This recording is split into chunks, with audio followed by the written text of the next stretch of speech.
Hello, Internet, and welcome back to Saturday Nights with new people and new game and all that sort of fun stuff. I am Sean. I am the DM or DM of this experiment. We'll get into that in a second. Thank you for joining us. This is our first session of Saturday Nights Thunderball, the new kind of season of Saturday Nights. We concluded our prior campaign last week.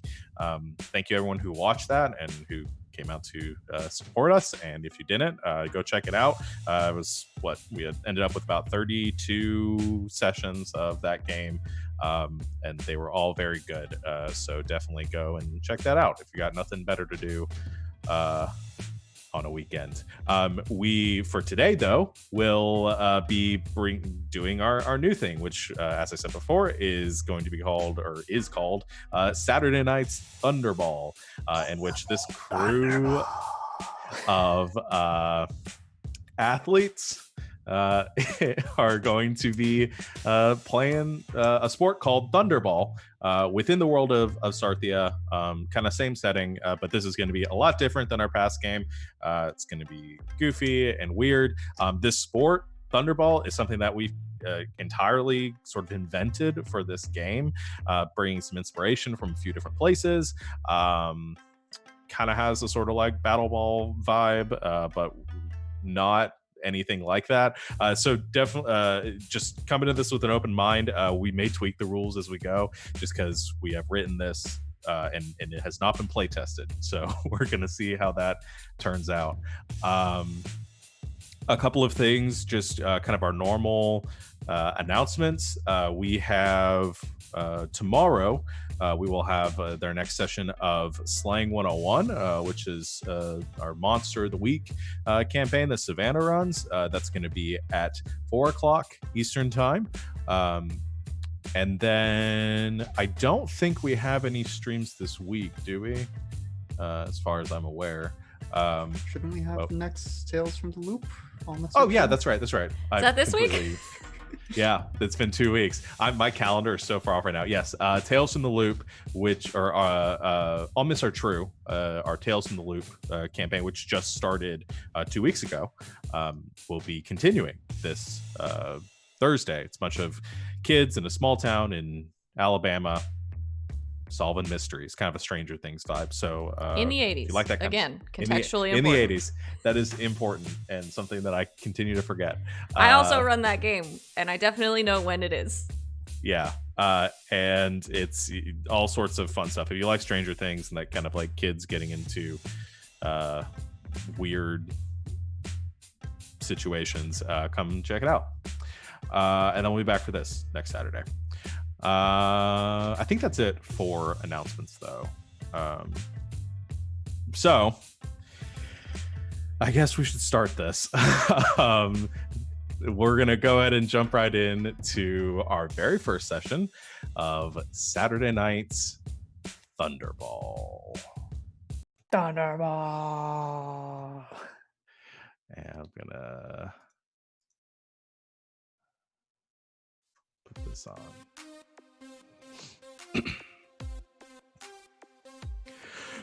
Good evening and welcome, Thunderball fans, to Call Rock Arena. It is a beautiful day here at the harbor, and we are anticipating some exciting exhibition matches in preparation for this, our 38th season of the Bolivar Thunderball League. Our lineup this evening features a talented matchup of regional teams, all of who will be vying for a spot this season in the Grand Thunderball Invitational Tournament.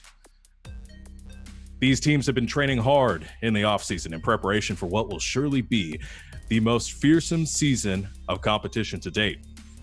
Preseason rankings, of course, feature the Karat Hellfire as early favorites. However, the Ildar Prowlers and the Sorenlar Black Tigers have made some impressive offseason moves, recruiting some talented players they hope will put them on top this year. Today's exhibition matches feature independent teams from the Call Rock region looking to prove their mettle. Our first matchup will feature the Delwork Demons. I accidentally clicked off my page. The Delwork Demons taking on the Milford Mammoths. followed by the Nevertide Nightmares clashing against the Grey Coast Griffins. Our matches will conclude today with the Hungerland Cobras taking on your very own Call Rock Reef Hunters. Enjoy the festivities today, Thunderball fans. The matches will begin shortly, but first, a word from our sponsors. Arcanum Sports Emporium is the official sponsor of the Balavar Thunderball League. Arcanums, where champions are forged. So we come in. I'm going to drop the music here for a second as we get into the narration. We come upon the Call Rock Thunderball Arena, a massive stone oval structure at the center of the Call Rock city here in the country of Balavar. There are throngs of fans currently piling into the stadium. You can hear their thundering footsteps as they hurriedly begin to make their way to the seats. The arcane speakers blasting the announcements as the commentator for the Thunderball League, Kirk Storm, makes his announcements for today's matchup. But we begin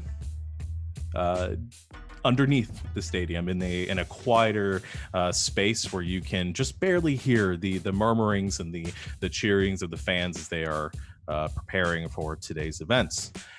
And within one of the many locker rooms underneath this arena, we come onto our team, our athletes, the Grey Coast Griffins. Currently, the 6 members of the Grey Coast Griffins are preparing themselves for this match, which will begin after the bout between the Delwork Demons and the Milford Mammoths concludes. You are all preparing yourself, and we'll kind of get into anything you might be doing for your pre-match preparations, while your coach is currently standing at the far side of the room in front of a chalkboard and scratching out some positionings and some plays across the board. A older orc gentleman with silver hair and a kind of a messy, scraggly beard. He's wearing some kind of loose-fitting, slightly thicker, baggy clothing, but he has a sort of a towering build of a former athlete. So let's introduce the 6 of you. Let's start with our team captain for this match, Alessa. That's me. Introduce your character. Okay, my character is Alessa. She is a barbarian and the largest member of the team, standing at a towering 8'1", weighing almost 2,100 pounds. She's a centaur. So she has a human head, torso, and arms, and a horse body. It's just great. She is a younger looking woman. She's got pale skin and black hair that is shaved on the sides but really long on top and pulled back in this large bundle of braids, and it's got several silver charms woven throughout it, all in the shapes of eagles and feathers. She has bright golden amber eyes and tattoos. On one shoulder bicep she has a tattoo of an eagle, and on the other she has a tattoo of a bear paw. And then she's got a big horse body with 4 legs and black hair and a long braided tail. And she's awesome. She wears a leather vest. Oh, this is probably important. Yeah, she wears a leather vest that has on one side a patch of the Balavaran cavalry sewn into it, and a belt with axes, and a very large spiked maul slung across her human back, and a large quiver of javelins slung across her horseback. All right. Let's see who's next on my list. I'm gonna not get this name right. Tugless or Tuoglass or what? It's Tugless. Tugless. Yes. Hosanna, what do you introduce yourself? Okay. I am Tugless Hosanna, and he is a tiefling cleric. Tiefling specifically is purple in appearance, with is not as large as Alyssa by any stretch of the imagination. Is only 5'8" and 220 pounds. Lavender kind of purplish skin, hair that is black, like a dark, really dark purple, and two horns that are in the back that kind of wrap around like ram's horns. Kind of quiet, kind of subdued, very slow to kind of trusting others, and I think is kind of hanging out in the locker room, just kind of perusing his clerical tomes. And yeah, I think that's what I have to say about Tugless right now. These names, guys. Ace Ventura. That's me. I am amazing and an Aarakocra that is of the cockatiel variety. I am a sorcerer with the dragon bloodline, so my little yellow crest of feathers covering my head are really gold dragon scales with little red feathers for the cheeks. And when I'm not in uniform, you see me wearing a purple and gold jacket where when I zip it up and put the hood on, it's drag. Because I want to be a drag. Okay. Treffy. I don't have a last name for Treffy. Does Treffy have a last name? Yes. Treffer Goodhill, known to his friends and teammates as Treffy, is the smallest member of the team at an imposing 2'11", 35 pounds. He is a halfling. And he's, young adult, tan skin, brown hair, brown eyes. Looks fairly ordinary, but his outfit, I think the best way I can say is it's peak JRPG in that it's just accessorized to hell, lots of bits and bobs on it. So it's a very jarring difference between this, mild-mannered physical appearance and the outfit is just like garish. But yeah, he is just kind of probably sitting on a bench, swinging his legs, humming a tune to himself, just kind of smiling and looking around at everyone else as they get ready. All right. Who do I have next? Ursa, also gonna need a pronunciation for your last name. Fortsarbjorn? Fortsarbjorn. Perfect. Yeah. Thank you. Ursa is a dwarf, and she is probably sitting very close to the captain and eagerly like almost basically taking notes of what some of the plays he's coming up with. She has red hair that's short. She has some mutton chops as per her dwarven heritage, and she's got some sort of heavier looking armor on. She is a paladin and very proudly sporting in the front of her uniform the griffin symbol of our team, and she's just very chuffed to be here. Then last is Stranger, who I don't think has a last name. No. Okay. So I'm playing Stranger. She is a 7'3" furbolg, so I think she's the second tallest member of the party. Her name is Stranger, but she goes by whatever name. So whatever people nickname her, are also, I guess, her names. She's a ranger, so she has a quiver and a longbow kind of over her back. Her clothing is very simple. She has like just kind of a cloak on when she's not in uniform. She also has like grayish skin, like long pink hair that has like a bunch of like flowers and twigs in it. It looks really messy. And at the moment, she's probably just chilling. She's pretty quiet, not really like speaking at the moment. I just realized Stranger Ranger, and now I'm mad about that as well. Oh no! all of you are so terrible. All right, so you are all in the locker room and making your preparations for the coming match.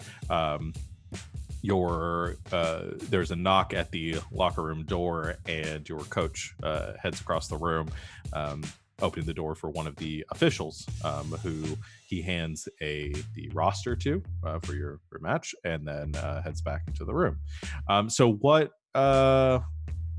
sort of preparations do you guys make, or what do you see you guys doing before your match, or is it just all quiet contemplation?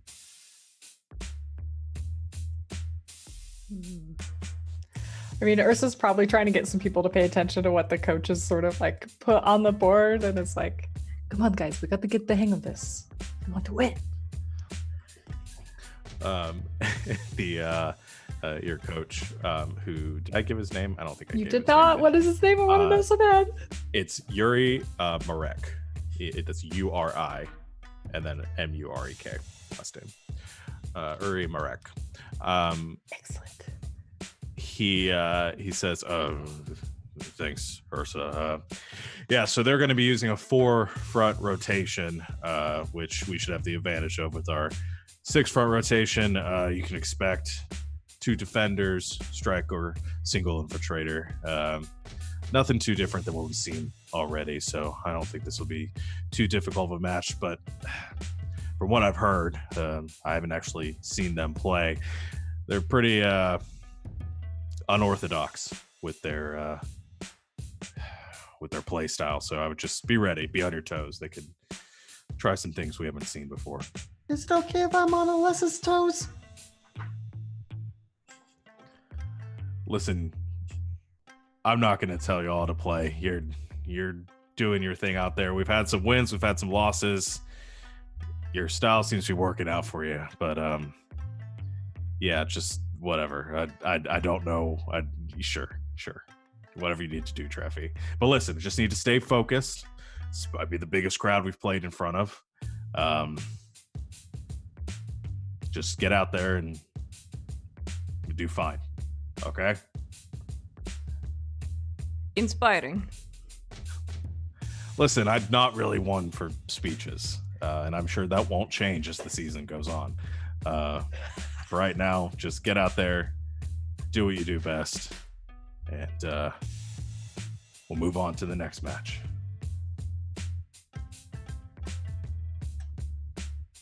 Don't worry, Coach, we got this. We've been practicing really hard. I think Tugless is like looking at his tome and kind of half listening the whole time, and kind of like looks up, is like, all right, and then just She notices and points at you and is like, we've been practicing, right? I think just kind of like looks up and doesn't like make any facial expressions. Just like, okay, back down. Come on, we warm up together. Mandatory. All right. Everybody's got to do jumping jacks. Yes, and like synchronized like stretches all We're not together. doing jumping jacks because I don't think Alessa can do jumping jacks. Yeah, I was about to ask that. You could do like kickbacks, like I don't know. A horse Stretching. doing jumping jacks is something I do want to see. Yeah, if there was jumping jacks, Ace would just float in the air and be like, just wave his arms about. Whoa. I think for stretching Truff, he just goes to one of the tall people, like holds his arms up and is just like, lift me! And just holding him by the arms, his whole body just stretches. This is a well-oiled machine. We got this. Your coach, who is as grumpy and exasperated as ever, I think after however long you guys spend getting ready, because the prior match or the current match is going on up on the field, and so you're just waiting for your signal that match is ending. Eventually, one of the crew, the one of the officials, comes and knocks on the door again and lets you know that the match is about to end, and you can head out onto the field. Your coach kind of stands up creaking and says, "All right, let's go then," and heads towards the door, leading you out into the tunnel and towards the field. You can hear the announcements going off, and it seems that the Milford Mammoths were successful or were victorious against the Delwork Demons. And you see the Mammoths, this kind of mishmash team, much like your own, heading down the tunnel in your direction, seeming pleased with themselves, sweaty, a little bruised and kind of beaten, but happy as they pass you in the corridor. I'm giving out high fives. Yeah, high fives. Good job, good Did job. you Yeah, say they that high-fived the back. Milford Mammoths? Yeah. So they're Good orb, milfs? good orb, good orb, good orb. Mm-mm. Nope. They're Nope, milfs. they're not. You reach the end of the tunnel, and there is this the bright lights kind of blind you for a second as you head on out onto the field, and you can hear the murmuring and cheering crowd above, kind of calming down from the last match. The Colrock Stadium is fairly simple and not too much different than any of the smaller arenas at some of the small fields around in the suburbs, I guess, of Colrock that you guys have played in to this point.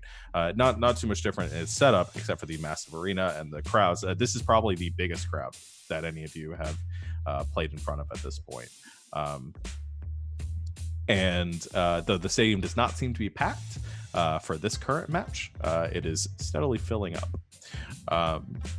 You see the team across the field coming out of the tunnel as well, opposite of yours. A group of 4 athletes. Actually, I can go ahead and tell you guys what they look like. So there is a human woman with dark skin and long brown hair, currently wearing a pirate hat for the without not having really a better description for it.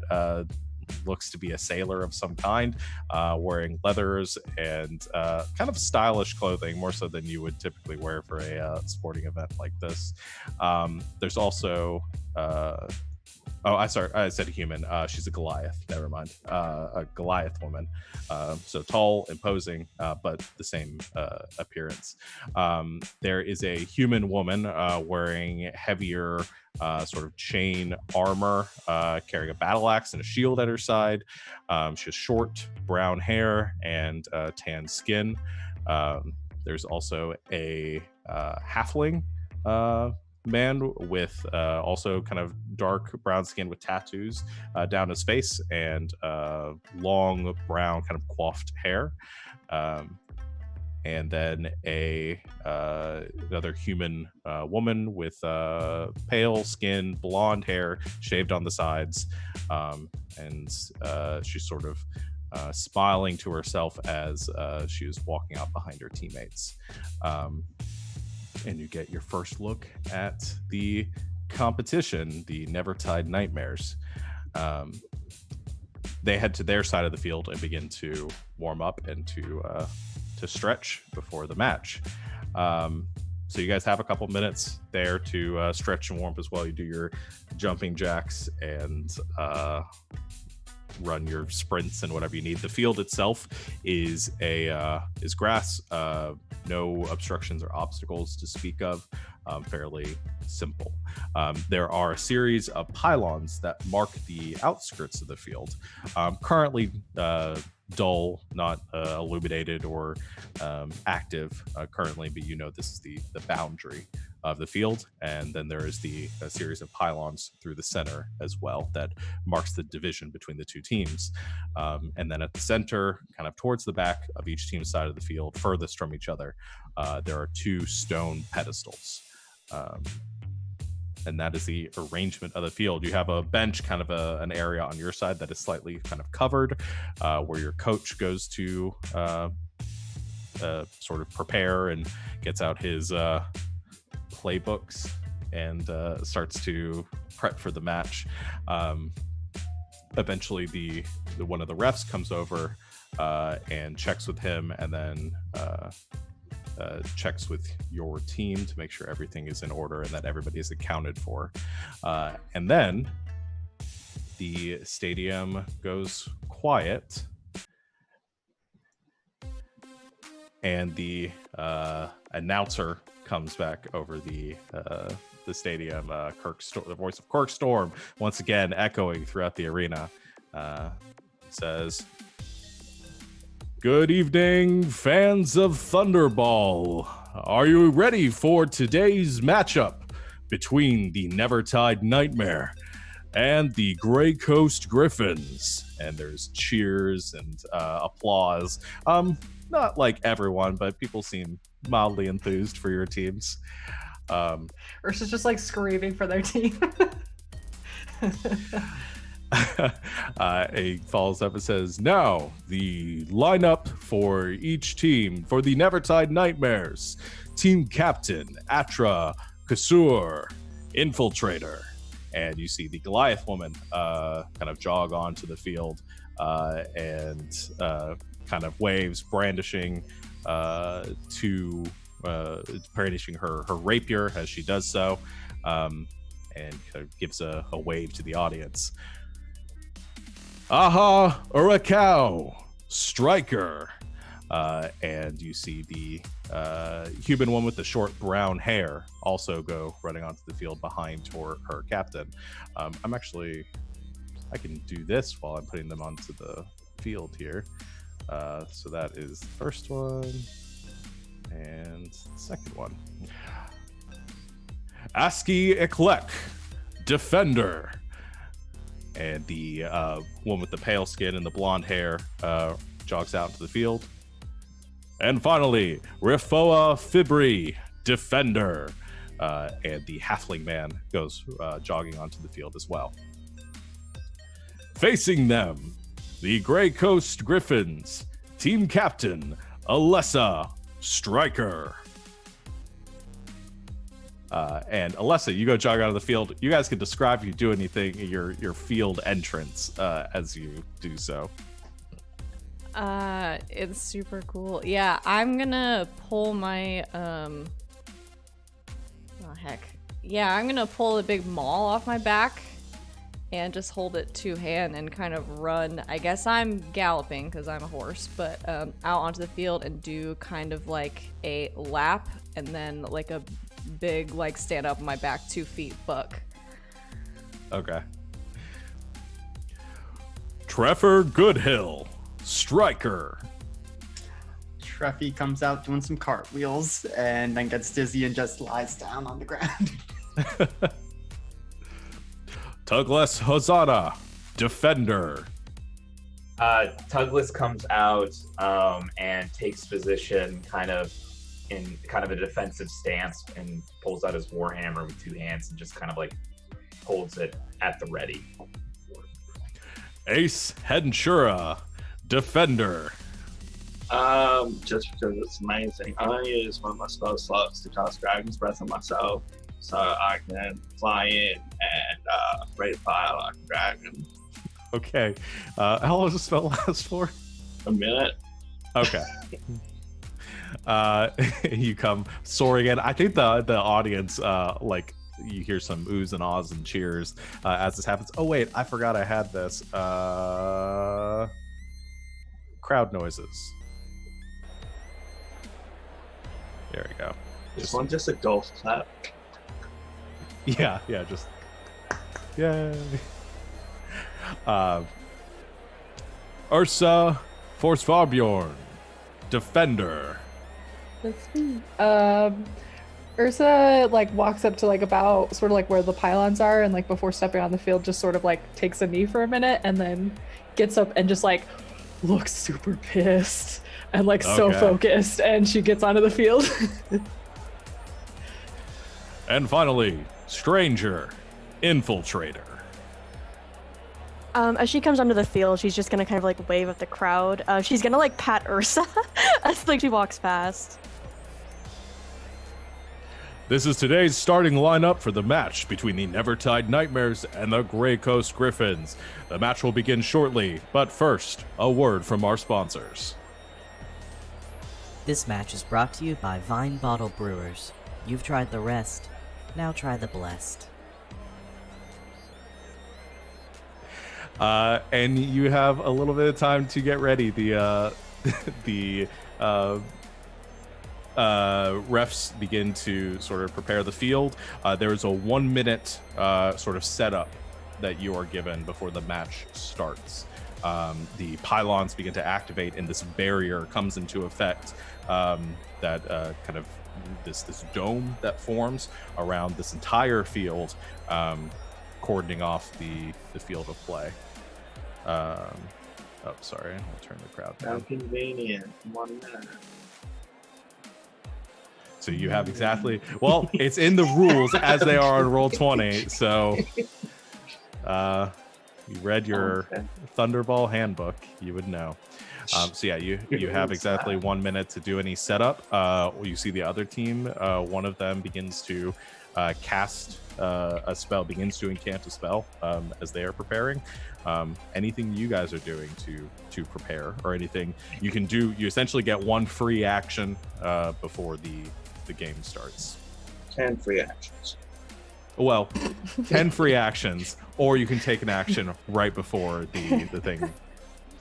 One thing I would have itself. done is when I started breathing fire and all that was, I would have activated my draconic and wait, no, which one is it? I think it's elemental affinity. I'm gonna spend 1 sorcery point to gain resistance to fire for 1 hour. Okay. Yeah. Ooh. Cool. Can I ask a question? Yeah. For the purposes of raging, does the arc count as a hostile creature Yes, it does. that I can attack? Great.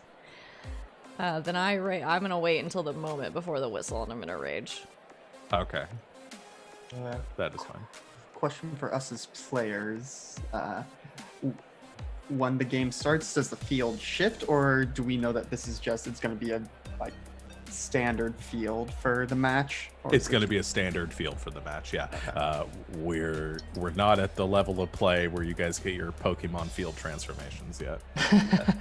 Someday. How large is this field? What I have the dimensions in the field and terrain. This one is probably your standard size, so 150 feet by 100 feet.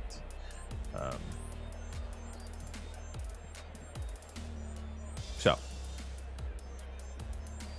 I'm going to cast Armor of Agathis on myself.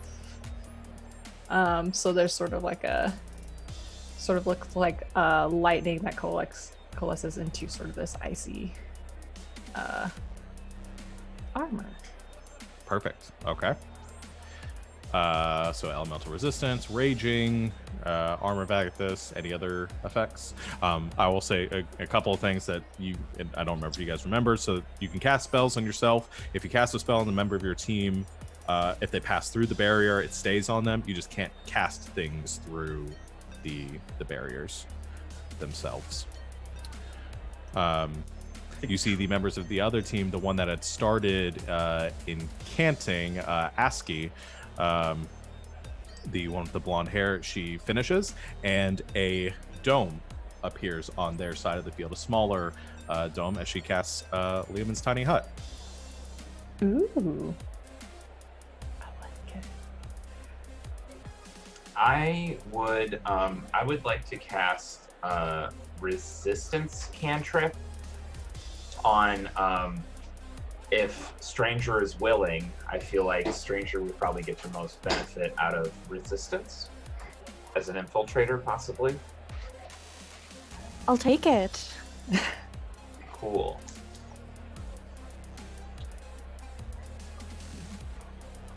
Okay. So you have resistance on you.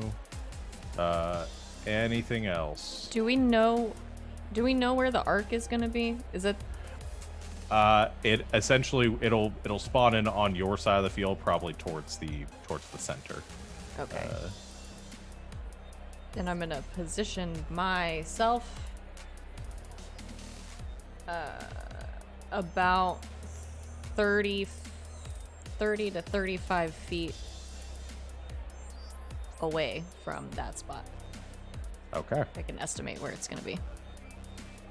All right. Okay. Dome on the field. For my signature move signature move. that I have. Okay. I think the yeah. So she is currently in the dome. I think with the minute that Truffy has, he is just going to start using mold earth to create little, like, ramps, because he can move a 5-foot cube of dirt at a time. So just start, like, building up ramps so that, like, we can just go off them and over to the other side, but they're going to have to climb over them a bit to Sure. get to our side. Ooh. Yeah, you Smart. could do that.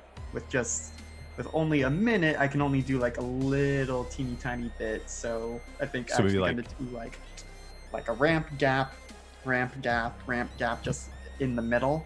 So Okay. because that can also kind of funnel them coming through if they go through the middle, or just force them to go Like- around the side. Like crenellation, kind of. Yeah. You can draw that on the field if you guys are welcome to draw on the field if you would like. Let me. What color would show up well here? I'm gonna just make them in hot pink. There you go. All right. And then finally, as the minute begins to wind down, you see Rifoa. Actually, no, he steps into the barricade, which is this purple, opaque exterior. You can't currently see what is happening inside of it, but he steps in it as well. And then the buzzer sounds, which I have a sound effect for. I don't know how ridiculously loud that was. And there is a sparking of electricity around the dome that begins. This electricity kind of runs up the side of it from the pylons. It culminates at the top of each side's dome, and then with a lightning bolt strikes down at the center of the field. And forming there are two arcane constructs, or arcs, and they both take the form of a giant scorpion. I didn't mean to do that. And let's roll initiative. So one person on each side will make their initiative roll. And we'll get to see which team is going to go first. Should I go ahead and roll that then? Yes, Yeah, go I'm ahead. doing it. Go Yeah, ahead, you're roll. And you get Oops, advantage I sent on that it? to GM. That's Um, okay. Okay, 23 and 21. Okay. And I think Atra will roll for the other side. She will. And that is going to be...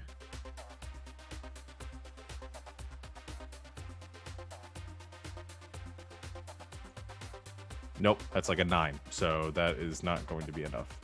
So your team will go first. And so we talked about this before the game, but for anybody watching, we're going to do initiative a little bit different than we did it in Saturday Night Sarthia, but kind of similar. Essentially, each side, one person's going to roll to determine who goes first. The Grey Coast Griffins get to go first.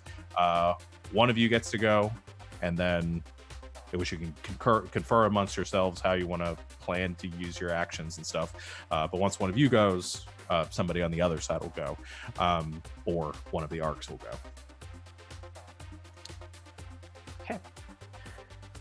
And just confirming, the infiltrator can just go over now and mess with them, or their Yes, infiltrator can do that to us. Yeah, infiltrator can pass over to the other side of the field at any point. No one else can. Okay. We gotta kill this thing so we can get our football. Yeah. Yes. Well, I think No. I would just like to cast Ray of Frost on it. I can do that as a cantrip. Ooh, yeah, go for it. Okay. Go ahead and make your spell right. attack. There's that. It is 6. So the one on the left is so the way yours is rolling with advantage just by default, which is fine. The one on Okay. the left is the one that we go with if you don't. Okay. have it. So All right, so it's 6. okay, that will miss. So you begin to form this ray of frost, and send it shooting out at the giant scorpion in front of you, but it just sort of deflects off of the scorpion's thick kind of natural hide, and the arc or the frost beam just strikes the side of the barrier and disperses with no effect. You can do anything else you want to on your turn, bonus action or movement. No, I think I'm good. I think I'm good for that. I think that would be the only thing I'll do. Okay. On their side, their infiltrator, their captain, is going to take her turn, and she is going to run up on the arc. And she is going to attack it.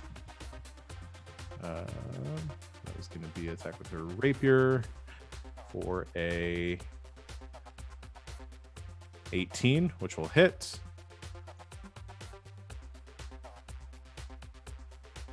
And she does sneak attack because she is a swashbuckler.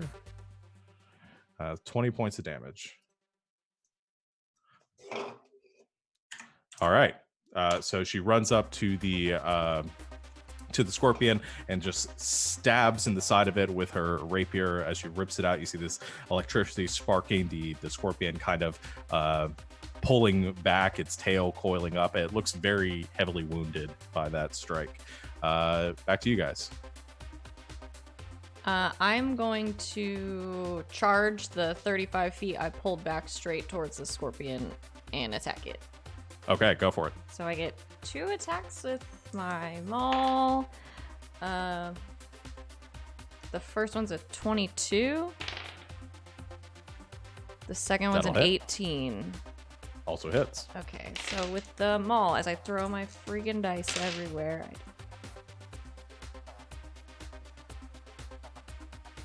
that's 27 bludgeoning damage. Yikes. Okay. Is it still up? Yeah, it's still up. Okay, so since I moved 30 feet straight towards it and I hit it with a melee attack, I can use my bonus action to attack with my hooves. Okay. And did you make both your attacks? Mm-hmm. That was okay, Yeah, that was all the damage for both, that's right. yeah. That's right. Sorry, I just added them all together because it's only the one damage type.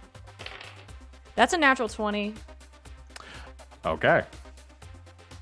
And only, my hooves only do a d4s, but... so that's 10 more bludgeoning damage as I hit it twice with my maul and then rear back and just stomp on it. It is still up, but it is not looking good. For the other side, Wait, plus 2 more, sorry. Oh, sorry. 2 more damage. Okay. Again, still up. Not looking great. For the other team, the fighter, Aha, is going to take her turn. And she is going to run up with her battle axe and make 2 strikes against the scorpion, one-handed. First one is going to miss. Second one also misses. So she swings at it twice, and both times the claws deflect the strike as she is chopping down at it. The scorpion growing a little bit wary of the danger around it. That's all she's gonna do on her turn, though. So back to y'all. Okay, Ursa's gonna pull out a javelin and chuck it at that scorpion. Go for it. What is my plus? Hang on.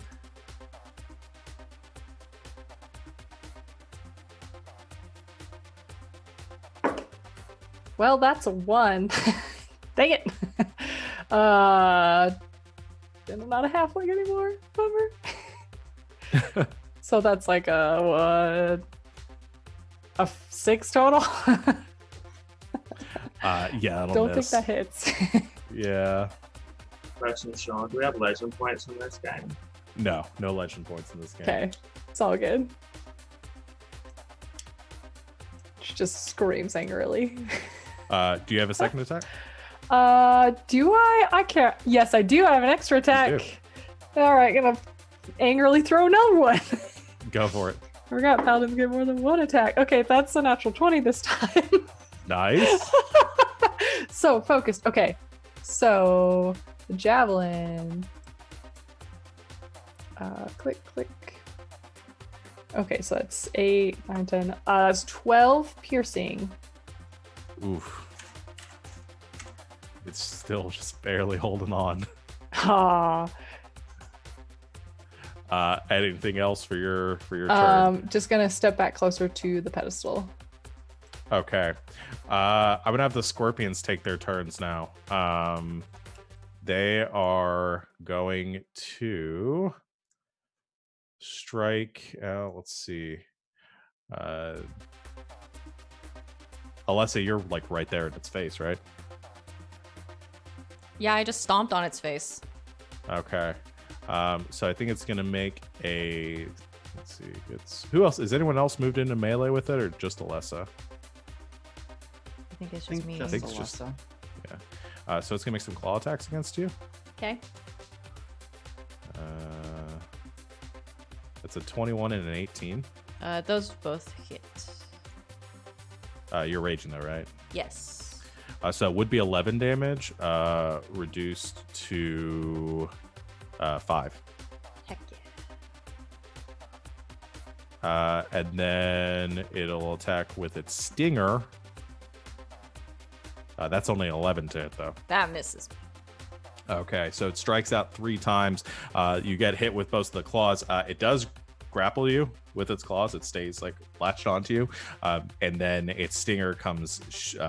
I think it grabs onto your like horse haunches with its claws. It tries to sting at your human torso with its stinger, and you're able to dodge out of the way given your dexterous.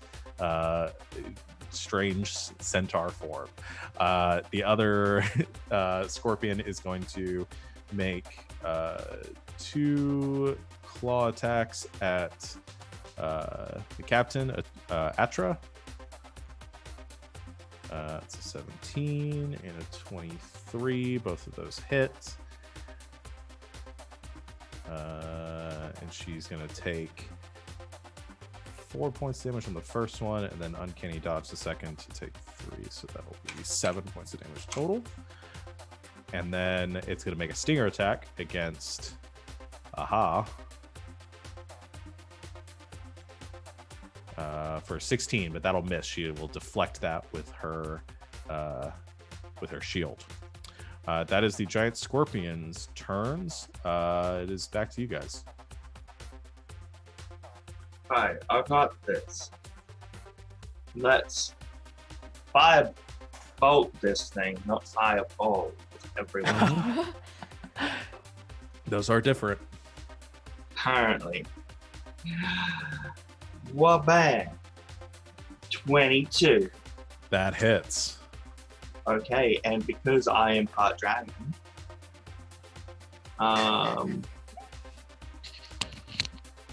shh, don't laugh at my dragon affinity, okay? No, it's not that one. It's this one again. I can add my charisma modifier to one damage roll of the fire spell because I am Gold Dragon. And Gold Nice. Dragon is fire attack. Okay, gotta roll your damage. So that and then add 4, so that makes it 23, or not 23. 20. I was like, what? 13. Ace is not 13. like an attack. He's just being dragged. That will be enough, though, as the firebolt strikes the scorpion and sinks into its arcane form, and then the whole thing begins to dissolve away into electricity. And you watch as that electricity goes shooting up towards the ceiling. It then kind of wraps around and then shoots down towards the pedestal on your guys' side of the field. And the arc ball forms, which I will put. I would just like to describe that whenever Ace casts spells, his cheeks start glowing, and then Cute. he shoots them. Pikachu? Yeah, Pika Pika! I love Literally a bird Pika. dragon version of Pikachu. Yeah, I'm getting that. you got an now. issue with that? Just wait till I Yes. cast Thunderball. I'm rolling on the ground and yelling out my favorite line. All right. Anything else, Ace Ventura? Is that it for your turn? I'm just gonna start bobbing up and down like a bird does when he's really happy. And you hear the announcer over the speaker says, "And it looks like the Griffins are the first to capture the Thunderball. Let's see what they're able to do with this." And that is the end of your turn. It is the Nightmare's turn now. Again, that's not to scale. I don't know if that's even close. Yeah, so you then watch as from that dome in the center of the field, a figure emerges that does not look much like Rafoa at this point, but a massive bear comes climbing out of the sphere, which I'm going to go ahead and replace his token on the field with his bear form, which is a little bit bigger than that, and is going to. I'm just going to put him over on the side, and is going to claw at the scorpion, taking 2 attacks with its claw. First with its claw, that misses, and its bite, which hits. For 11 points of piercing damage.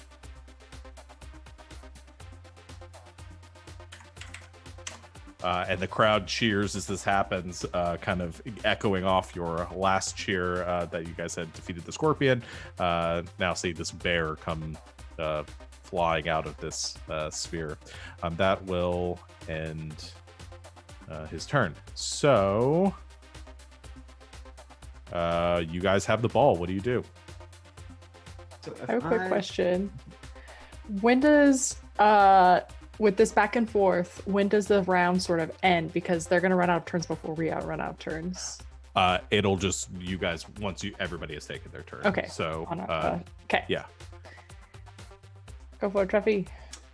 So if I was most of the way towards the middle of the line, how far is it to the Thunderball? 'Cause I If got you're- nail so- legs. Yeah, so probably about 40 feet or so. Okay. So I'm going to go ahead and use my 25 to run, but as I'm doing that, Truffy whips out his wand. I forgot I made him left-handed, points it at the Thunderball and starts casting Eldritch Blast at it. Okay. Because if I hit, I can yank it towards me. All right, go for it. Well, Take your attack. that's a natural 1, but halfling. Glad you got to that's- use that like your first turn of the game. Yep, that's a 21 to hit. 21 will hit the Thunderball, yeah. So I'm going to use Grasp of Hadar to pull the Thunderball 10 feet in a straight line closer to me. Okay. Yeah, so it's like 10, 15 feet away from you at this point. Yep, and then I get Eldritch Blast the second time because we're at that level. Yes. That's another natural 1. That's like a 25 to hit. So again, another Grasp of Hadar. And is that going to be enough for me to get it? Yeah, I'll say, well, it'll have some momentum, so it'll kind of roll a little bit. So you blast it twice, and each time it is kind of yanked towards you as this strange arcane energy kind of pulls it forward like a vacuum, and then it rolls to just about your feet where you can pick it up. And I will say Treffy's Eldritch Blast looks like a rainbow. So he gets the Thunderball and says, I'm ready for pickup, Alyssa! And let me, because I think as a bonus action, can I do this thing as a bonus action? The healing light, yes. So I'm gonna spend a healing light to heal up Alessa because she took a hit. So Okay. what is this? It's a D6 plus charisma? No. Is it just a straight D6? I do I'm not going to know. be doing some healing. I'm going to figure out the math and let you know. Okay, that's fine. The last person on the side of the field for the nightmares is going to be ASCII. Shoot. I think...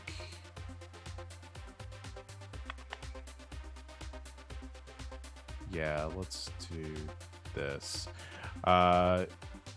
She is going... No, she's just going to use her bonus action to inspire her captain from her current position to keep the dome up. So she sends an inspiration die. And then with her bonus action, and then with her action... Actually, this is a good question. Can I do this? Put this HUD up here.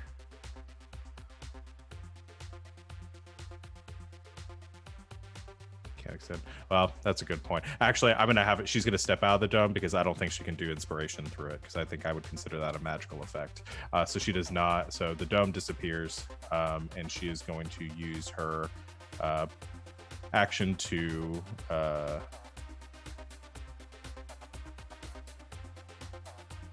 She's going to healing word instead. Let's do that. Their bonus. So that'll be 8 healing, and she'll save her inspiration for later. Okay, that's going to be it for them. Back to you guys. Okay, I think that's me left. I think so. I think you're the only one left. Yeah, so just for clarification, if I were to go on their side, only the defender would be able to attack me, correct? Yes, only the defenders could attack you. Okay, and if I were to like shoot a long-range attack, I would have to be on their side of the field. Yes. Okay. Would I be able to make it over? I'm not sure how accurate like the ruler is right now. Yeah. What's your movement speed? It is 30. 30. Yeah, I'd say you could make it over with your movement. You probably won't be able to come back though. Okay, yeah. Well, I'll scoot over onto this side. And then I'm going to bonus action Hunter's Mark, the defender, who just left the dome. Okay. The bard. Yes. ASCII. Yes. Okay. And then I'm going to attack a lot. Do it.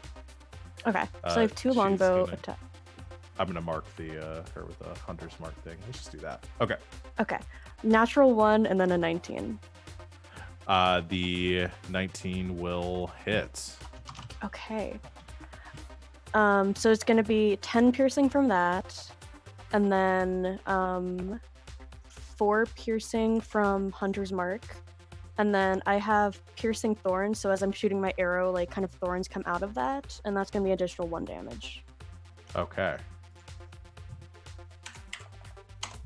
Ouch. And that's all. That does hurt. Okay, so you rush up and you take your 2 shots with your bow. One of them missing, kind of sailing towards the barrier. The other one sinking into the bard's shoulder. And ASCII kind of winces as this happens, and you see her kind of losing concentration on her healing as she looks over at you, and she yells out, "Infiltrator!" And that is your turn. I think that's everyone that is gone, right? Okay. Round 2. Fight. You guys are going first.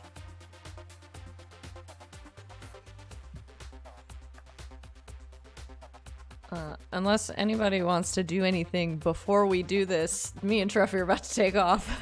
Yeah. So. Hang on, how do I 60 feet? Okay. I'm gonna Shield of Faith Treffy. So you get, let me click it. You get a +2 to your AC. Yeah. I have so much armor now. All right. So you're using your turn bonus action to Shield of Faith. Anything else on for your turn?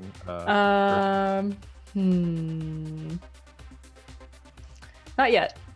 Let's see. Because I just cast a spell. I'm just gonna wait and see if they come attack me. Just gonna get ready. See if they end up getting the arc this round if they start coming over. I'm gonna stay near the pedestal. Okay. I think Aha is going to try to finish this scorpion that they're still contending with on their side of the field. So she is going to make her 2 actions with the battle axe. That is a 21 and a 13, which will miss. That's going to be 8 points of damage, or 10 points of damage. Still isn't enough. So she is going to use her action surge to make 2 more attacks.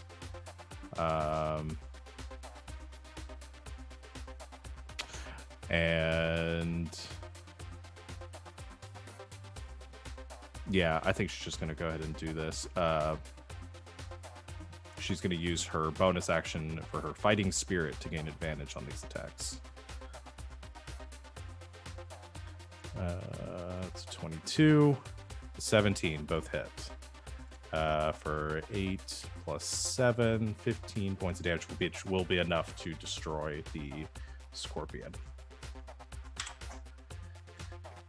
And that is it. They do not generate an arc ball because you guys already have one active.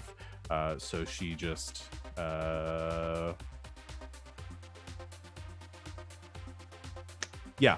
she just takes a step back. So she's gonna just kind of fall back and prepare herself. That's going to be the end of her turn. Back to you guys.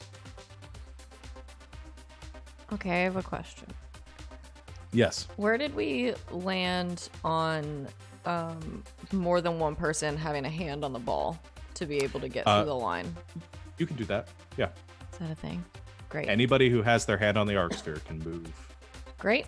Does it still work if I'm on her back and like pressing it against her human torso? She has to use. You have to use one of your hands. Yeah. So it's the only way I can balance it to at least limit you guys to like one-handed actions when you are in possession of the Thunderball. Good thing I made sure I had 2 arms. Yeah. I made my good thing. character. Then Trevi's got the ball. I'm gonna scoop him up. Okay. And put a hand on the ball and run up one of these ramps and take a running jump off the end of it. Okay. Over towards here. What's your jump distance? Far. Long jump is your strength score with a 10-foot running start. So. 18 feet. Okay. And your movement speed? 50. All right, that'll be definitely enough to make it to the other side of the field and a fair chunk of the way beyond that. So you come. Are you just heading straight up the center of the field? No. I'm going to go across to the right. Okay. You can just place yourself where you want. And go like over. So I want to go this direction, kind of past where their striker is. Okay. Instead of jumping over the whole rest of the team. Just on that side of the field. You will end up like just in front of her, probably over here. Okay. Because with Treffy moved back a little bit, so with your movement, you make it like 25 feet onto their side of the field. Okay. So I'm gonna run and take a leap, and then my totem spirit is the eagle, so I can dash as a bonus action. okay.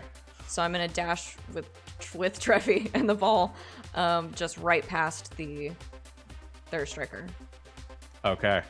Yeah, you can do that with another 50 feet. You're pretty much right on the pedestal. Whoop! There it is. I think I'll give Aha a chance to make an attack of opportunity. I'll say you can either go close enough to the bear to get an attack of opportunity from the bear, or the striker to get What an does she attack of have? What's she opportunity working against with? her. A shield and a battle axe, and the bear's working with bear stuff. Yeah, it's a bear. Ooh, this is tough. I'll go towards the striker. But Okay. she has disadvantage on opportunity attacks against me. That's right, because you're eagle Because of the stuff. eagle, yeah. Okay, so disadvantage, one-handed. That's a 10, so I think that misses you. So yeah, just she slashes past as you go past. Which actually, she can't do that. I just realized, because she's a striker, she can't attack you if you're on her side of the field. When she slashes at you, rules. she misses, and there's a whistle from the ref as she kind of goes, shit. She doesn't actually get a penalty because she didn't hit you, but there's a warning close. whistle from, she would have had a Okay. penalty from that. Okay, that's it for your turn? No, I saw my action. No, I would have dashed put as your a action bonus. at picking up Treffy. Oh, is it pick up Treffy? Okay. Well, then Yeah. I'm gonna swing as close to the pedestal as I can get, so Treffy can strike. Okay. So I'm gonna make an attempt to stop this. Asky the bard is going to cast a spell.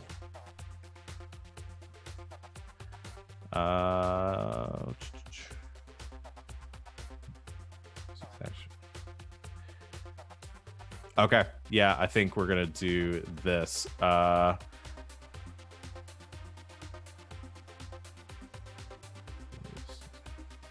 I need Treffy Mhm. to make a.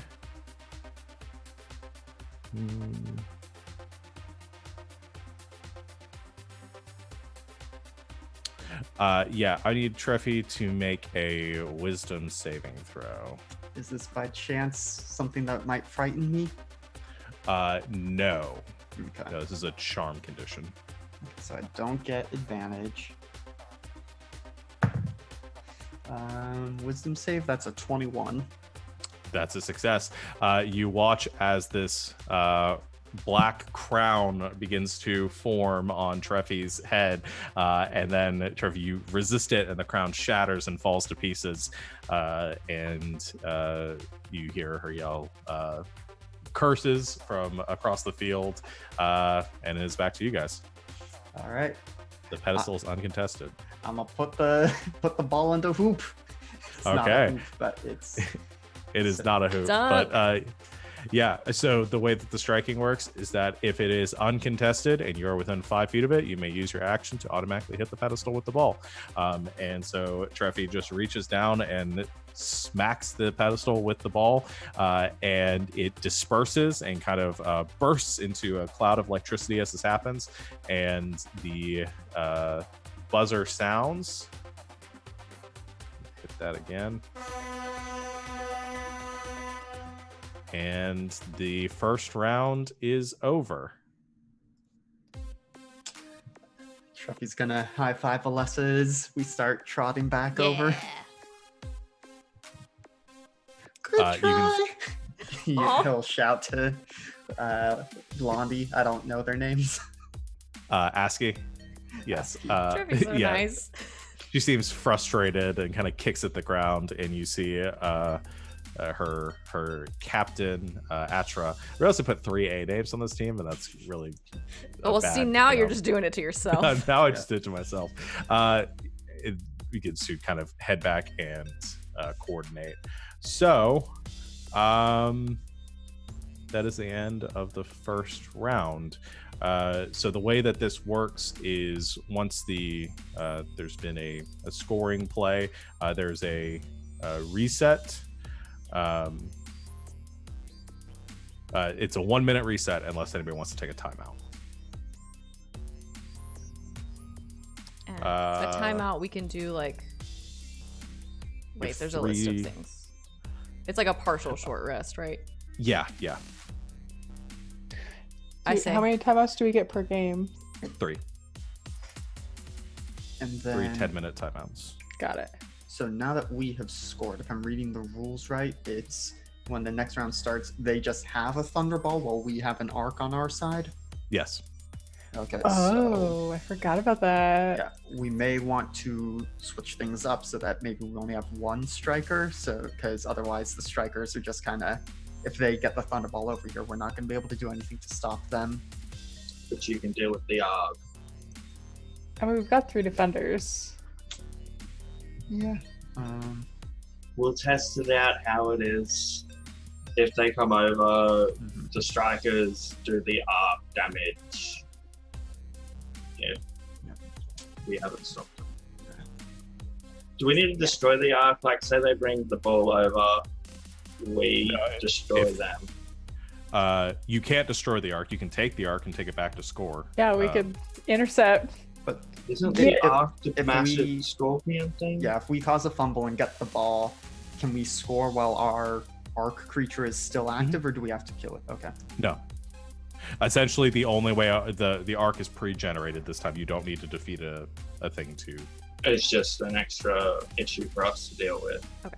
Yeah. But if we defeat ours, it won't spawn a Thunderball because they already have one. No. Right. Yeah. Great. I say we keep the team the way that it is. How many points do we need to win? 3. 3. Okay. Okay. I realized I 15. didn't know that one. It's gonna go on for the next All I 6 know months. is like we had to win This by is fun. 2 or like. Yeah. Okay. All right. We can only- So Wait. I'm sorry. I don't know any of the No, rules go of this ahead. game. you need 3 points to win. We need 3 points to win. So if we wanted to, so people can switch positions during the game, During a timeout. But only during a timeout. Or, let me double check. or if one of us dies or something.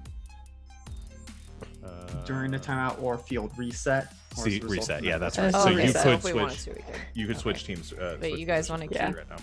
2 strikers, so We we may as can. well. Because that'll keep mean the I can't. strikers and the infiltrator. That'll mean I can't attack them.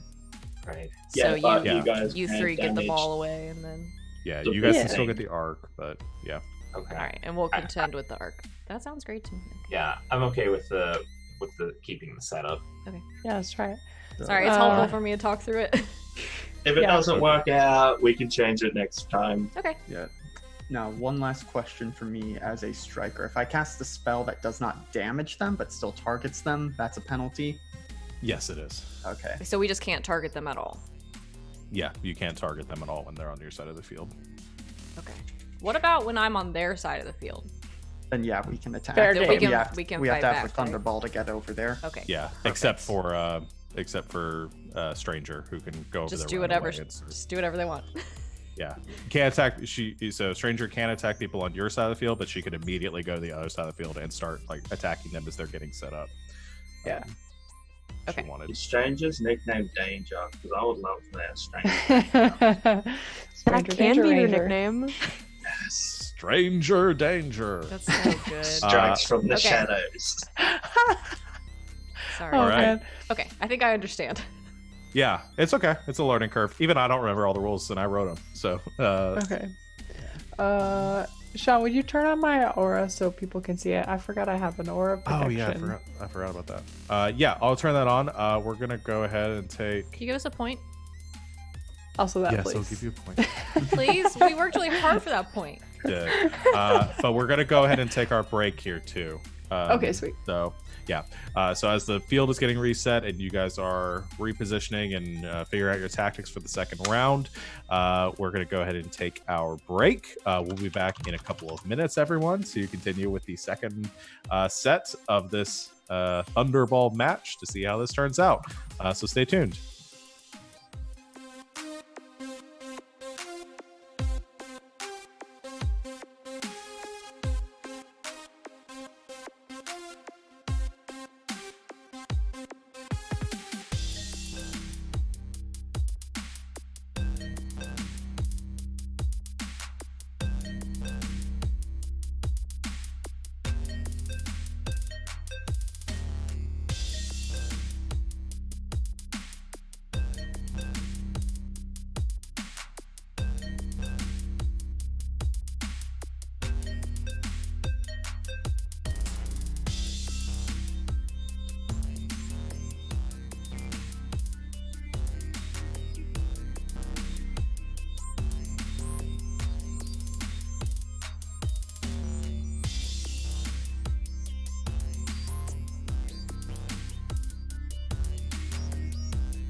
And welcome back, Thunderball fans. Thank you for hanging out with us during our commercial break. But first, another word from our sponsors. Skiprock Supplies is a proud sponsor of the Balavar Thunderball League. Rusted sword, broken armor, hop to it and head over to Skiprock's for deals today. I recorded exactly 3 of these, and that's my last one. You have your minute reset before the next arc spawns in. Is there any spells that you guys are preparing to cast? I'm just gonna do some more mold earth things to make it a little harder for them to get over to our side. Okay. So they are having a position change. I'm going to say that when the substitutions are made and the position changes are made, that it is broadcast. And you are informed that Atra, the team captain, and Aski, the bard, have both switched to striker, leaving just Rafoa as the sole defender of their side of the field. Don't they need an infiltrator? You They don't have to. We don't have to have an infiltrator. I thought you had to have at least one in each position. Now I got to remember the rules of my game. No, you don't need an infiltrator, but you can only have one infiltrator. Let me check. Oh yeah, no. You're only allowed one infiltrator. So yeah, It's they do like the need an libero infiltrator. position. No, Alex was right. The way I wrote it, you are required to have at least one infiltrator. So Atra is going to stay as an infiltrator. I thought Okay. Yeah. That's the way I have it currently. We'll see if we change it later on A team must field at least one player designated each position. to each position. Rules of play, positions and designations, general rules, section 5. No. Yeah. Yeah, section 5. We should all right. post Yeah. these So somewhere. we will post them somewhere. Once I'm sure that that's how I want them to stay. So yeah, Atra is going to remain infiltrator, and Aski and Aha are going to be the 2 strikers. Okay. my minute of preparation would be trying to hype up the crowd for our side. Okay. I'm amazing. Yes. Okay, and I think I still have Shield of Faith up because it's up to 10 minutes. All right. Do it through the 3 rounds. Yeah, I'm just going to do a performance check to see if people like me. Can we also move around during this timeout period? Yes. Yeah. You can move. Okay, cool. So you can position yourself anywhere on your side of the field that you want to be. I don't think Awesome. they like me. A couple of things happen before the game starts. If there's anything else that you guys want to do, any spells or anything like that. No. I'm like, I think I want to cast, and I'm not sure because of the wording of the spell. Come on. Why is it not doing it? okay, do you have to talk to yourself up? Trying to cast Spirit Guardians. Oh, okay. For some reason, it's not popping up in roll 20. Hold up. That's okay though. Oh, never mind. I think I found it. Okay. Oh, that's why. Separate window. There you go. Okay. Yeah, so the 15-foot radius Spirit Guardians begin to kind of whelm around you as the last few moments of this reset period are finishing up. A couple things on the other side of the field. Rafoa is currently, looks like he's been casting a spell, though you don't see the effect near their pedestal. Aski is going to preemptively inspire Aha. And then, right before the round begins, she casts invisibility on Atra. Sneaky. So the captain vanishes.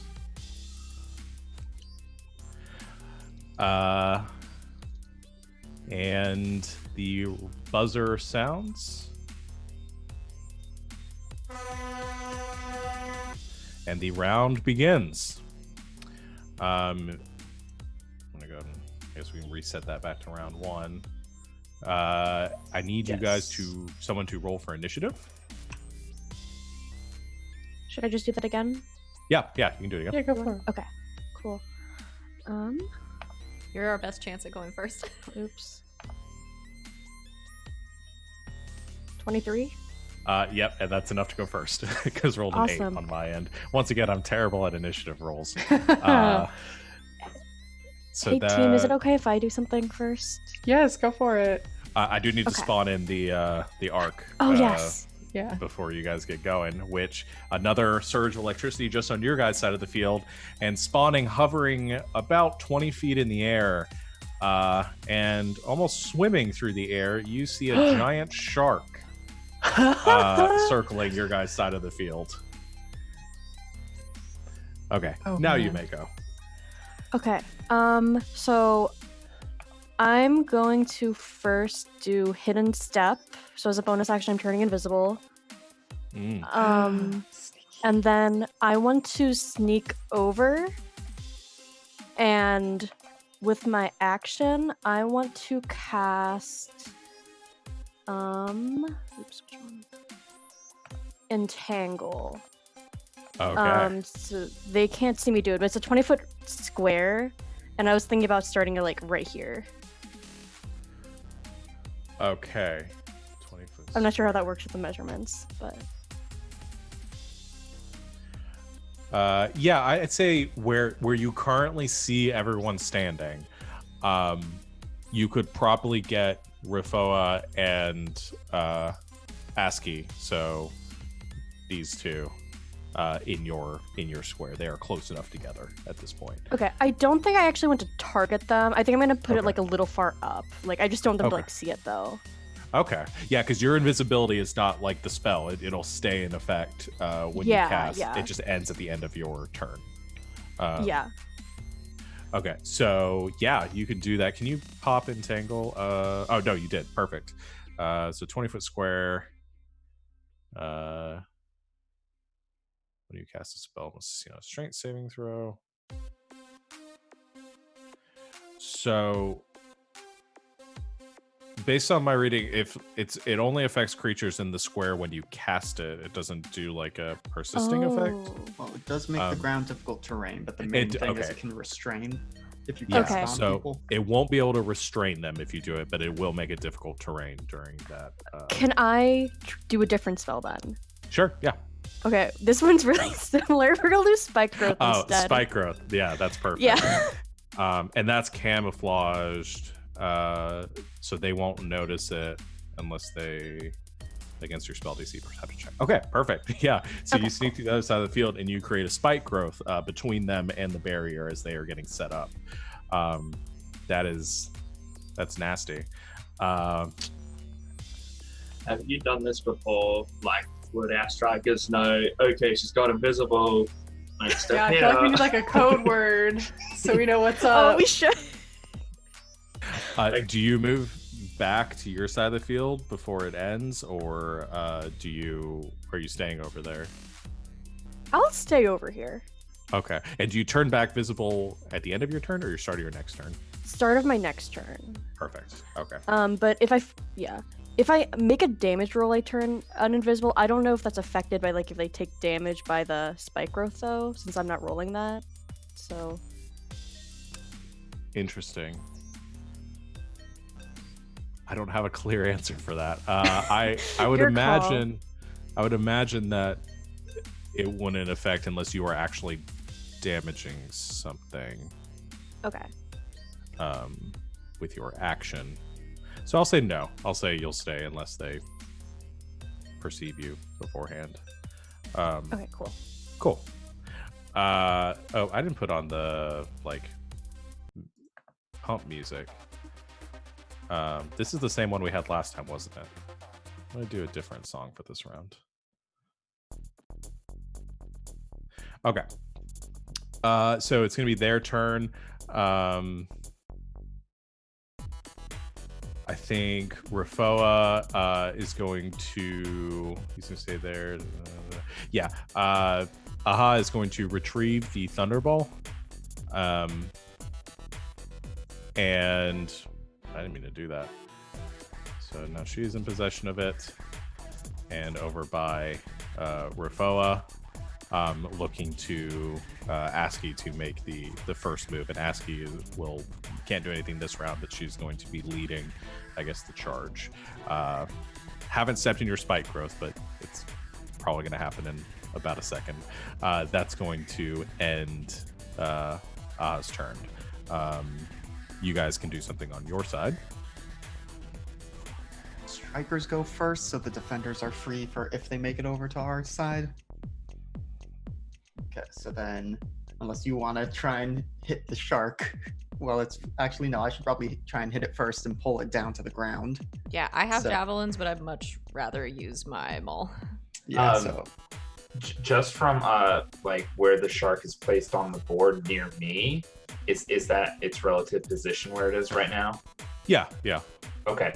Because then I think if that's the case, then the spirit guardians that I have would go after I'm it. going to say, because it's in you have like a 15-foot radius around you, and it's 20 feet in the air. Okay. So I think it's just outside of that. But if Treffy is able to pull it in, your spirit guardians might be able to damage it. Okay, that makes sense. So yeah, I'm going to circle around a bit to be, between the shark and Alessa, and I'm gonna try and hit this thing with some Eldritch Blasts. Okay, go for it. 15. That'll hit. Okay, so it is going to take 8 points of force damage and gets pulled 10 feet in a straight line towards me. And then at that point, I think it is in the range of the Spirit Guardians. So you can, I don't know if is it a wisdom saving throw? Yeah, it's a wisdom saving throw, and it's if you want to go with the roll that is put in the Roll20 chat, we can do that. You can re-roll the damage. We'll just re-roll it every time it takes the damage. That way you get to keep rolling it. Wisdom, not what sharks are good at. That's a 6. Yeah. So it's going to take 11 points. Yeah, of radiant. Okay, perfect. Good thing it's not a vampire shark, but the radiant damage burns at the shark's semi-corporeal form. All the little... What do your spiritual little doohickeys look like? We're going to go ahead and say they look kind of like fae kind of creatures, and I think they just kind of like with the hands kind of out, they just shoot out just a blinding white light. Okay, a bunch of little sprites or pixies or something. Yeah, like, essentially shooting these beams at this shark. All right. That will be Treffy's. I got my turn. second Eldritch Blast. Oh yeah, that's right. I forgot that you. Yeah, it got pulled into the Spirit Guardian, so we did that. Yeah, go for it. That's a natural 1. But now that's a 21. Yeah, that hits. You rolled 3 natural 1s already.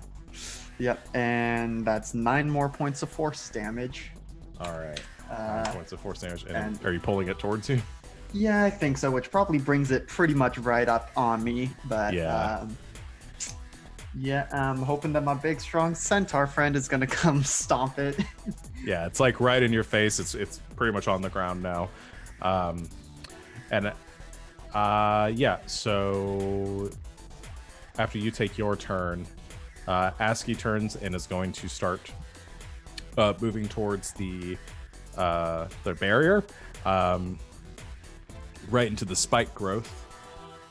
And it's always trying to figure out how far she's going to move before she realizes that she's taking damage. We'll go with, just going to roll me the 4d4. Let's do that. We'll do for 10 feet. 4d4? Yeah, 44. Because I think she moves about 10 feet into it and then cries out in pain as she's like stabbed through her feet. It's 11 piercing. 11 piercing. Ow. Okay, and she will make a concentration check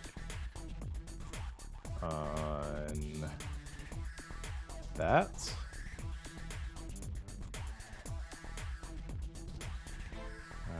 Concentration. Well, that's a 6. So she loses concentration on invisibility. That was short-lived. And the captain appears again, about where she left off because she hasn't had a chance to move yet. That'll end Aski's. Well, no, I guess she still has an action. So she sees the spike growth now, and I think she's going to. I'll make a perception check for her to look for the radius here.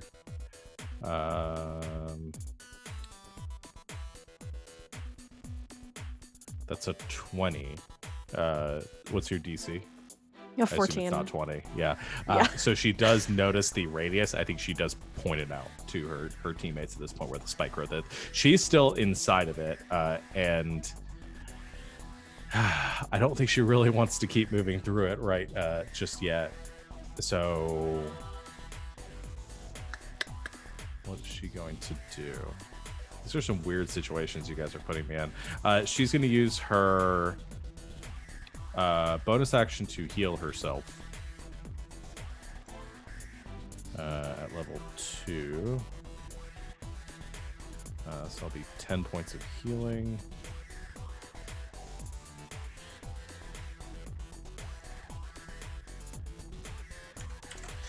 And you know what? I actually, not minus 10, plus 10. And actually, I think she's just going to move back the way she came. So she's going to take another 2d4 points of piercing damage to move back to where she started and try to circumvent the spike growth. So 2d4? Yeah, 2d4. That's 5 piercing. Okay, 5 more piercing. But she, realizing that the radius of the square there, she's going to have to eat up a lot of her movement. She's going to use her action to dash, and she's going to move kind of around it this way, probably coming pretty close to where you are currently positioned, though she doesn't realize it. That will eat up her whole turn, though. Back to you guys. Should I hit the shark? Yes, you can. Hit the shark. I'm gonna charge at the shark. How close is it to me? Is it 30 feet away? Would you say? Yeah, sure. Great, love that. I'm gonna charge at the shark. Go for it. Whew. And I'm gonna attack it once. That's a 19 to hit. And a 12 to hit on the second one. The 12 misses, the 19 hits. Okay, so for that one, wow, that's good. That's 15 bludgeoning damage. Okay. And then yeah, I'm gonna use my bonus action to hit it with my hooves. Okay. Since I charged at it. 25 to hit. That hits, yeah. D4.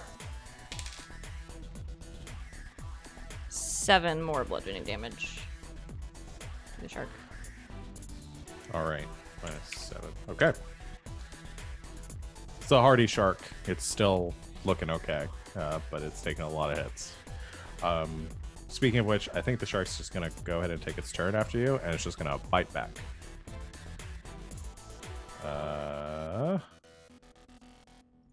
That's a 20 to hit. That hits. For 22 points of piercing damage. Ouchie. I don't know if you've raged yet. No, I meant to do it at the beginning of the round and I forgot. Oh, no. But I'm not going to be a jerk about it, so I didn't give myself the rage damage. So I'll Okay. give that one to the shark. That's wanted the to only kick attack it. it gets. Only attack it gets to make though. All right. That will. Yeah, that'll end the shark's turn. So it is back to you guys.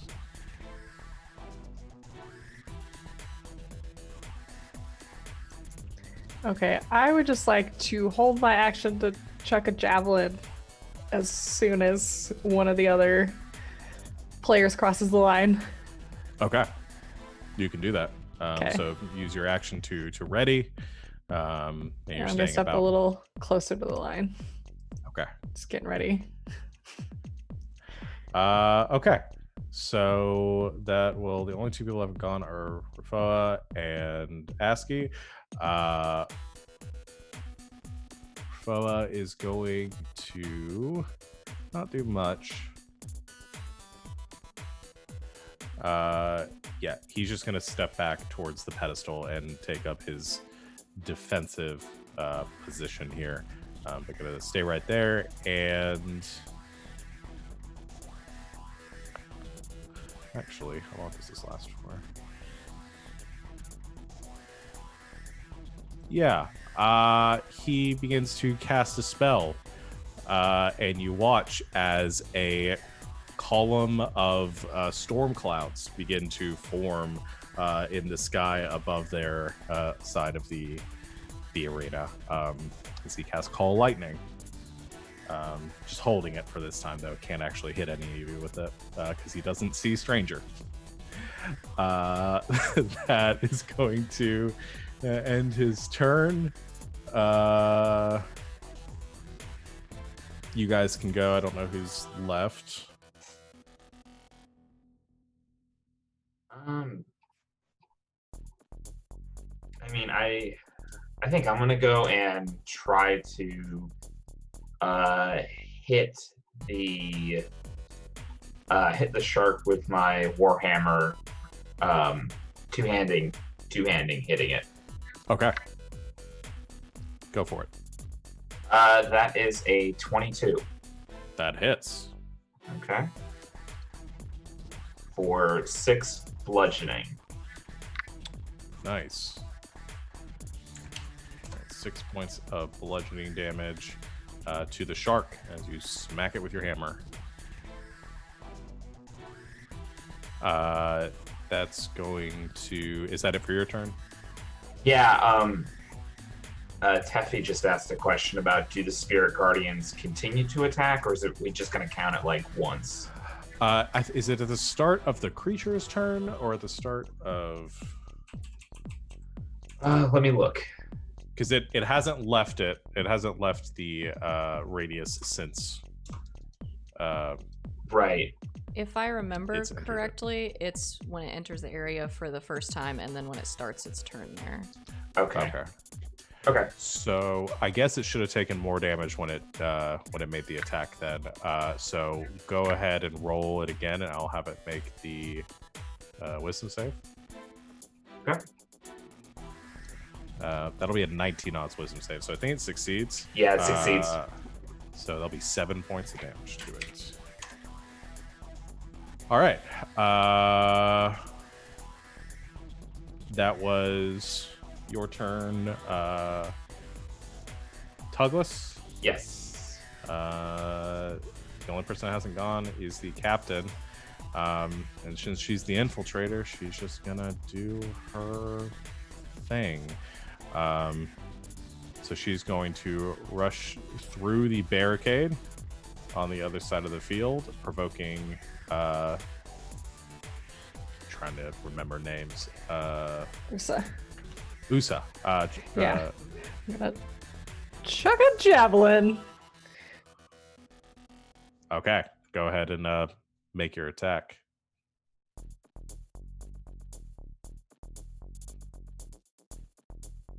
Muted yourself, Morgan. In Zoom. In Zoom. Yeah, my dice fell on the keyboard and I didn't realize it had muted me. That's hilarious. Okay. What's not a very good hit? 11? 11 is not going to hit with your Okay. first attack. So I'll miss. But luckily I have 2 more javelins. All right, make your next attack. I'm gonna need 5 more javelins, guys. Which I assume you retrieved your javelins after that first round when you used them. Yes, that's a good point. I should specify that next time. Okay. No, that's fine. So I had 5 and then I used 2. Okay, and this is okay. Just figure out how many I got. Yeah. It's assumed that between rounds or between sets that you guys can retrieve any things that you've thrown and stuff. Okay, sweet. Okay, this is much better. This is 18. That'll hit. All right, and does 3 piercing. Rolled very terribly. Okay. 3 points of piercing damage. All right. -3. Have a javelin. Yep, she gets hit with that and kind of nicked with the javelin. She goes running past, but she seems to not be too worried about you. Instead, she goes sprinting at Alessa. As Alessa has been bit and seems to be vulnerable right now, is going to come up and try to attack her. She's gonna make an attack with her rapier. Her action. That is a 20 to hit. That hits. And that will be a total with sneak attack of 20 points of piercing damage. Ooh, that one hurt. And then she will use her bonus action to run back to the other side of the field, dashing. And she does not provoke an attack of opportunity with her fancy footwork. I can't hit her anyway. Oh, that's right. Because I follow the rules. Swashbucklers. Unlike some people. I'm just gonna see if you would. No, it's because I forgot the rules. That ends her turn though. So I think the only person that hasn't gone is Ace. I'm just going to forward roll towards the shark, yelling out "Rolling Thunder," and I'm gonna shock and grasp. Okay, do it. But the shock and grasp. grasp is his cheeks turn like the electric blue, and instead of grasping with his hands, he's just gonna bite it. Okay. So it's shocking peck. 22. That hits. I'm assuming it's not wearing any metal, It is not wearing any metal now. and that is just 10 lightning damage. Ouch. It is hurt by that, and it can't take reactions because of your shocking grasp. And then I'm going to just fly back to my spot. Okay. That'll reset to a new round.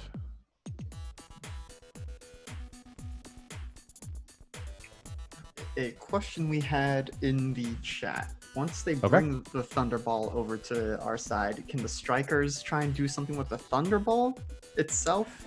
You can retrieve it if it is dropped. But only if it's already dropped. I can't use my Eldritch Blast to yoink it out specifically. Let me take it. No.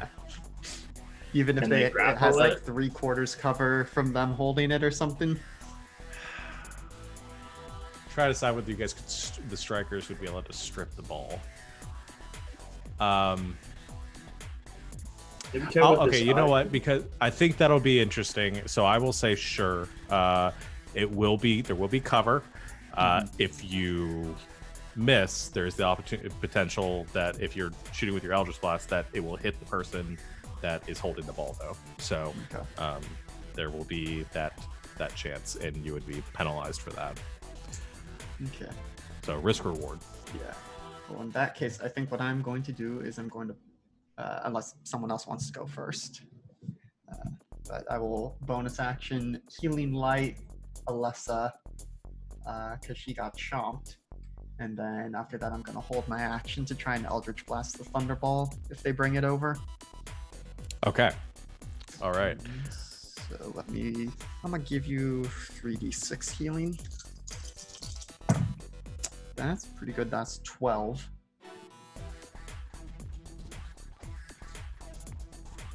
And yeah. So All right. bonus action and now holding my action. Okay. It's going to be Aha's turn. She is going to move around the spike growth that was pointed out to her, and get about right over here, where everyone is kind of gathered. And she's going to use her action to hold her action to dash through once it is Aski's turn. So they'll go through together. So that is the end of her turn.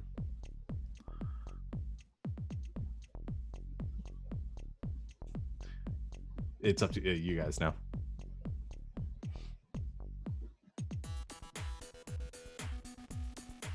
All right, I would like to head over there closer to them. I don't think I can get the whole way though. Let's see, what's the... Can we figure out if this is accurate? I can start getting my way over there. Okay.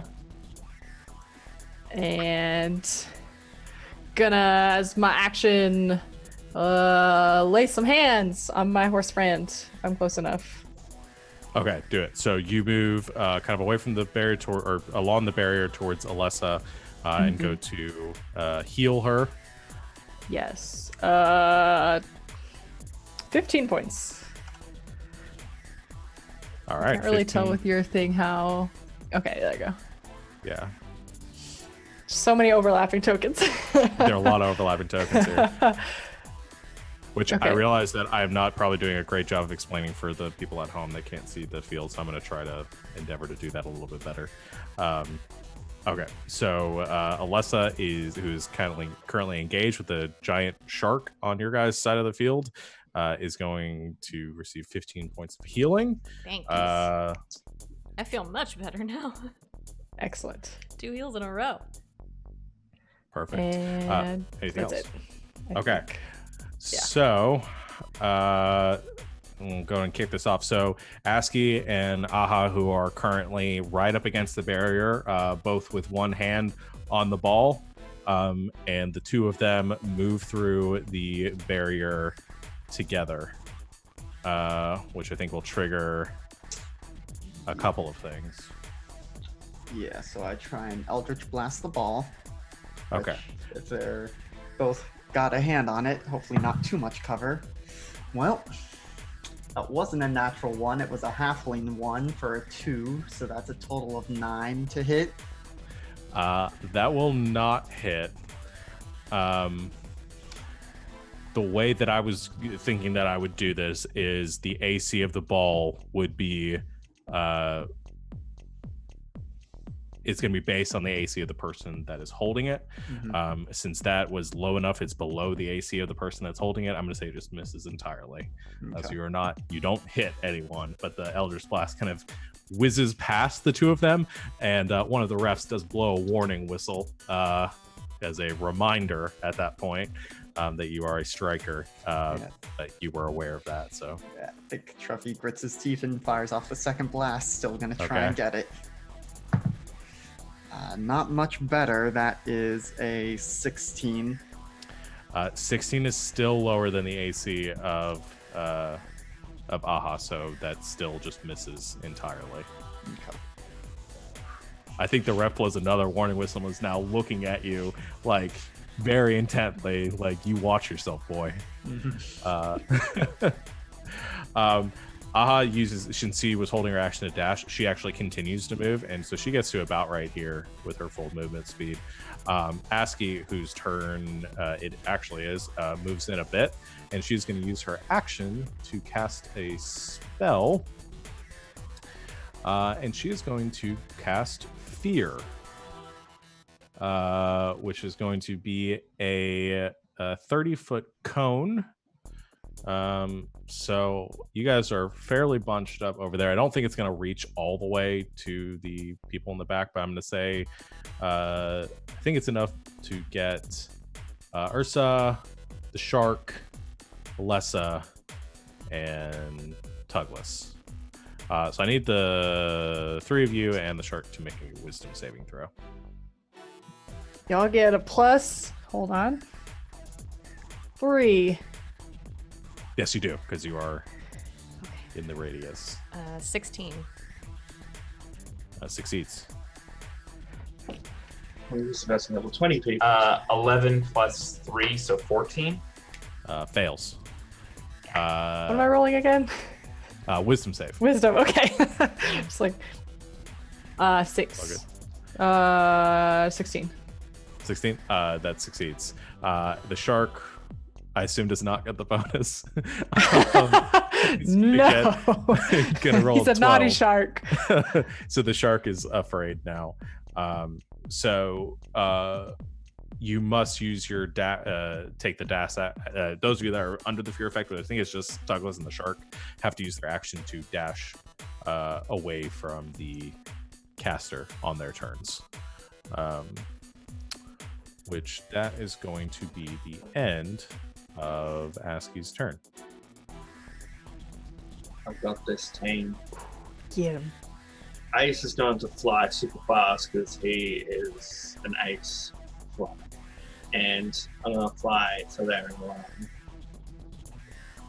And then I'm going to Flying Thunder this time instead of Rolling Thunder. I'm going to Lightning Bolt these two. Okay. We got that. Boom! Lightning Bolt, DC 15 Dexterity. Bye. 15 dexterity. Okay. So Askey will make her dexterity saving throw, which is a 16. Lose. We'll make hers, which is an 18.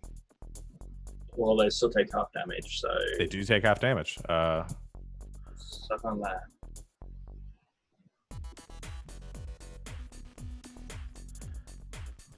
Go to what's the damage? Oh, 27 points of damage. Yeah, so half Alright, that's what. Didn't realize you had already rolled it. Okay, 13 points of damage to the two of them. Askey's not looking great. Aha's. That's the first time she's been hurt. Is that it for you, Ace? I'll just abuse them verbally Okay. for using fear tactics at such a low blow and abuse the other one for trying to cheat earlier. Okay. I was thinking who hasn't gone yet. So I haven't gone yet, but it's just gonna force me all the way over. yeah, I think on their side of the field. Oh, the shark hasn't gone. I'm gonna have the shark take its turn, and it's gonna dash away. So the shark just starts swimming. It's got like 100 feet with the dash, so it just moves all the way to the other corner of the field and is just like swimming in circles over there, very scared. So that is the shark's turn.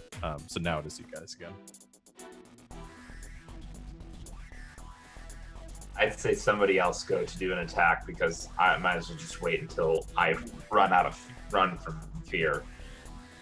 Infiltrators can't attack on the outside, can they? It's only No, defenders. No. Yeah, infiltrators can only attack on the other side of the field. Same rules as everyone else. Yeah, I can't hit him, so. And I've already used my action, so oops. Which Aha and Askey have already taken their turn, so they won't be able to go. It's just Rafoa and Atra that haven't gone yet. So No, the druid person did the cold lightning. on his last turn. Oh. Yeah. I was hoping it's this turn. No, that was on his that was on the first round of combat. Well, I can't attack him, but I'm gonna move and try to be in the way. So they have to go Okay. around me.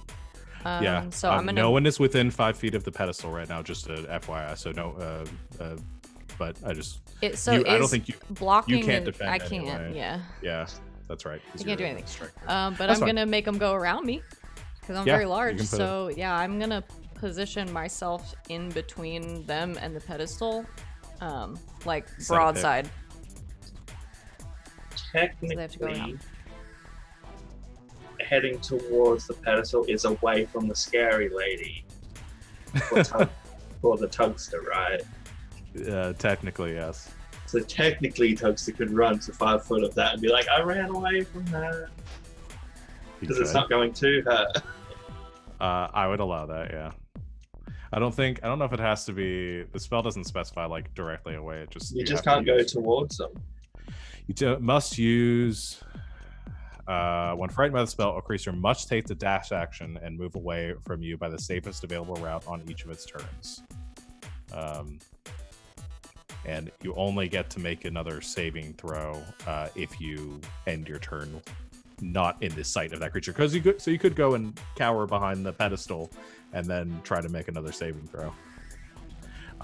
But that would be Alessa's turn, so you move and you set up a pick to try to defend a bit, make them have to go a bit farther. Yeah. If they mess up, I'm gonna try to grab the ball. Yeah, I think Atra is going to come back to this side of the field. And I guess Ursa, you're right there, so she's gonna go for you. I'm ready. So she's gonna make a attack with her rapier again. That's a 25 to hit. Oh, yeah, that hits. That's really high. Okay. That'll be with sneak attack, 17 points of piercing damage. Okay. And then she dodges back to the other side of the field. Angry. That ends her turn. So I think the only person, Tugless and Stranger, are the only two that haven't gone. Okay, yeah. So I'm no longer invisible at this point. Yes. Okay. I'm going to attack the druid. Okay. So I'll just do 2 attacks against him first. Go for it. 27, 24. Yep, those both hit. Okay. That's gonna be 26 piercing. Okay, is that the piercing thorns? Is that just on your first attack? Or is that on... yeah, it's just once per like turn.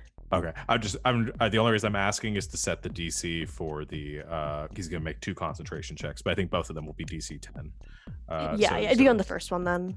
So 26 points of damage, you said? Yeah. Okay. Ooh. Ow. He's gonna make 2 concentration checks.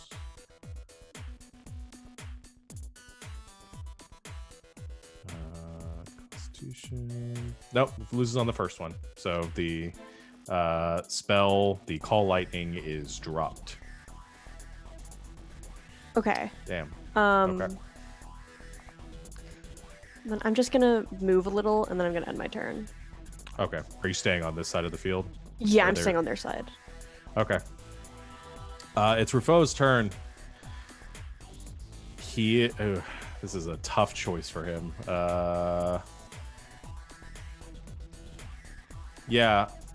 Seeing you within range, he's going to use his action to cast Call Lightning again, using a 2nd, 3rd level spell slot, and is going to go towards you. So I need you to make a dexterity saving throw. I can do Stranger. that. 15. That succeeds. So you take half damage. So you only take 12 points of lightning damage.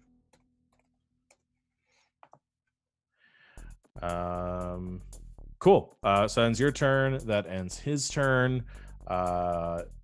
Tugless, it is your turn now. So you have to use your action to dash. Yeah. I'm gonna go ahead and go about here. Okay. And just I still have the spirit guardians around me. They move with me, so that I'm what? So are you gonna try to get out of the line of sight so you can make another saving throw, or are you?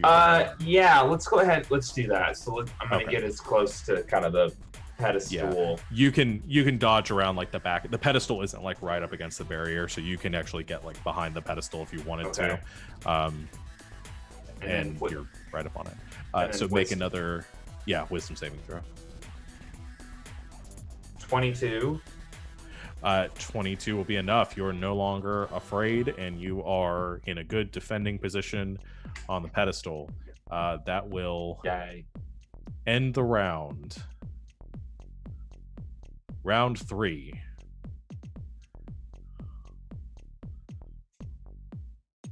And it is your guys go first up. I just fireball these two. I'll fly in the air a bit so I can be like a dragon shooting a fireball on the ground. Yes, you can. Pepper breath. And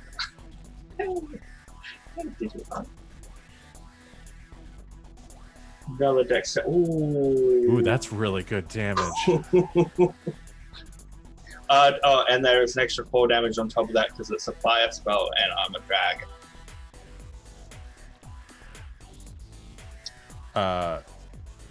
Okay. So dexterity saving throw. Sorry, I just saw your guys' message. I forgot to update the set that we were on. Well, bad. That's okay. I didn't know if it was you or us. It's me. I'm supposed to keep track of the things that don't happen very often because I'm supposed to be able to do that. Okay. Dexterity saving throw for ASCII and Aha. So that'll be dexterity. Boop. Ooh, that's definitely a fail. And okay, 13 and a 3. I think they both fail. Yeah, that's both 37 points of fire damage. Okay, so ASCII goes down. She gets blasted by the fire and is sort of knocked back a few feet, and does not get back up. She's looking very rough, is kind of like sputtering on the ground, trying to gain it, but she is looking very hurt. The reps come to the side of the field and begin to kind of take notice of her and see if she will be able to get up on her own, or if she's going to have to be medically subbed out. She's not, and again, we've talked about this before, and I'll say it for like the audience, no one dies in this game. So if she fails 3 death saving throws, we're not really, I wouldn't even, we'll come up with a new word than death saving throws, but she is substituted out of the game. She's not unconscious. Like maybe like a wrestling count kind of yeah thing. Yeah, that's kind of what it is they are kind of counting her The reps are actually clerics with spare the dying cantrip ready. Just be like, yeah, there's an extensive medical staff on hand. So she won't be taking her turn just yet. So that is Aha. You've gone, that's it for your turn, Ace, correct? I'll be flying back towards the pedestal, looking like I do in this picture, like an angry bird. Okay. I think Aha is on her own. She sees ASCII go down. She sees the wall forming around the pedestal in front of her and realizes this is the only shot they have. And so she is going to go running towards the pedestal, coming around on it. It has to kind of navigate around because of Alessa getting in the way. Eats up a bit more of her movement speed. But she is going to attempt to strike against it. I think because of Alessa's blocking, it's going to have to be she's going to have to throw it. So she's only going to get the 1 shot against it. So she will do that. I'm going to make an attack roll for her. Just use her normal attack modifier. And you guys are contesting, so once I've made the attack, are you guys going to use your reaction to increase the AC of the pedestal? Okay, the 2 of you. So the 2 of you come around on it to block. I assume Tugless as well. I guess block. Okay, 2 of you use your reaction to jump in the way to try to block the strike. So that will increase the AC of the pedestal, and it's a shiny ball coming towards me. I'm jumping for it. Shiny ball. That is a 23. So that is going to, I believe that's going to hit because the 2 of you, even with an extra 10, because the AC of the pedestal is a 10. Can I shield? What if You have use the your shield spell? reaction to? Yeah. Oh but no, the yeah. Your reaction is to block. That's right. I forgot about that. Don't try to cheat. Yeah, so that's a 23 to hit, even with the blocking. So I think the two of you rush to jump in the way of the coming shot. She throws the ball, and it just I think she actually like ricochets it off the ground as the two of you are jumping up to go for a higher block, and it strikes the side, and the ball sort of bursts, and there is another buzzer that sounds. Maybe it doesn't want to go for me. I don't know if you guys heard it. Yeah. Okay. Yeah. And that ends set 2 with the Nevertide Nightmares scoring a point, and their side immediately calls the timeout. What's this? So I'm gonna go ahead and put on some. Okay, so you guys have a 10-minute timeout. Okay. All right. If it's 10 minutes timeout, then my spirit guardians are gone before the start of the next game. Mm-hmm. She got it pretty hard. Yeah, and you can see them picking her up, and she receives some healing from Rafoa as they take her to the other side of the field. So they're gonna do their things. You guys can. We've got custom rules here for timeouts. You can essentially treat it as it's like a mini short rest. You can spend hit dice to heal. Or you can do one of the following. You can either spend hit dice to heal. You can regain 2 of your class or racial abilities. You can regain a. Oh yeah. Okay, and then or you can cast any spells that take 10 minutes or less, or anything else that I determined is going to take 10 minutes or less. So I can regain 2 sorcery points. Yes. I got it. So it's only going to cost me 3 to regain a level 3 spell. It only takes 5. I got 5, so. Okay. I'm gonna heal a little bit using my hit dice. I'm gonna heal up the rest of the way. Gotta double check because it's not on here. What? Yeah, these sheets keep resetting my hit die back to D4. And it's like, who even has a D4 hit die? Crafty. That's weird. Treffy does. Only Treffy. Okay, That's the only downside to being a worshiper of Elmo. What, less hit die? Yeah, well, today's special number is 4. So. Oh, dang. That's very bad. All right, let's. Whoop. That was a terrible roll. That was a better one. So I'm healed up. So with this 10-minute thing, with the healing light, those normally only come back on the long rest. Are we saying I could get 2 uses of it back? Yeah. Okay. Yeah. Hey, strategy meeting. Yeah. Go ahead and do that right now. Strategize and all that good stuff. Wait, now I have a question. I thought we Yes, could go only ahead, get Nestor. stuff back that came back on a short rest. Oh. Did I say that wrong? The way Oh, it's no, I got worded the is rules just- written It says you Uh, may up to 2 regain up to class. 2 Oh, class or racial restore on a abilities that short restore on a rest. short Okay. rest. gotcha. So I can't Yeah. get my rage back, right? Because it's a long Yeah. rest. So only short rest abilities.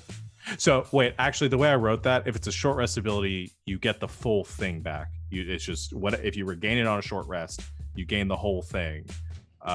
You can't get any long rest abilities back. Okay. So when you say up So- to 2, you mean like you could get like channel divinity and something else that comes back And, on a like, short rest, action not like surge 2 or uses of one thing, like 2 Yes. whole abilities.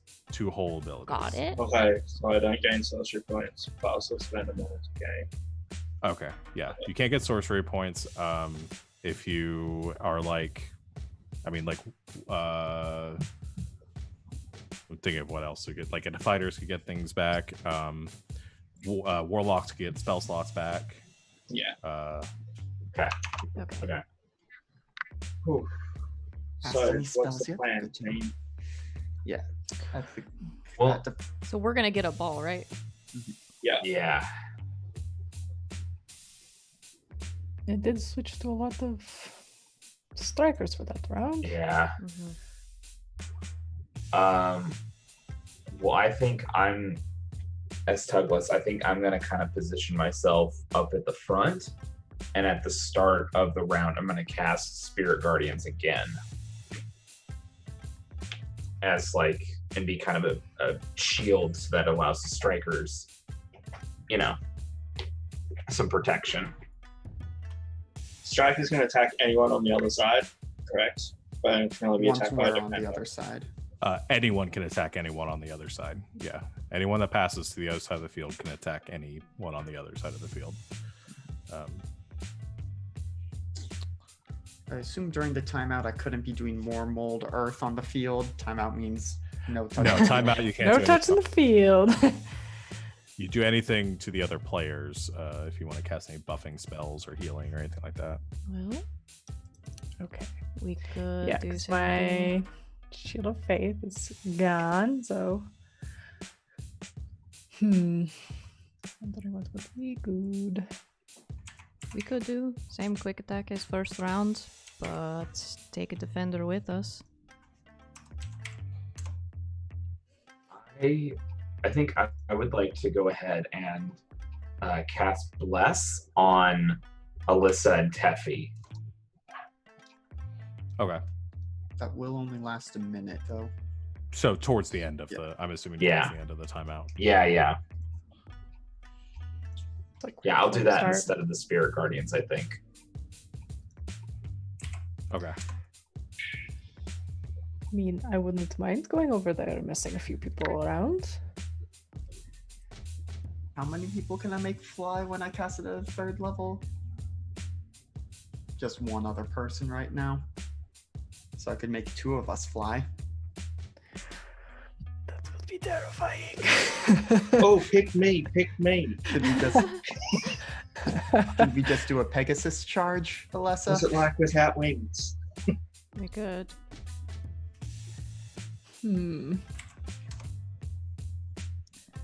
Unless I'm going to gain, you're going to have the same fly speed, so you don't really need to be. What's the on fly top speed? of- 60 feet. Oh, I can run 50. But if we're flying, we can just be over them and just drop the ball on the That's pedestal, true. maybe. Or if you wanted to make...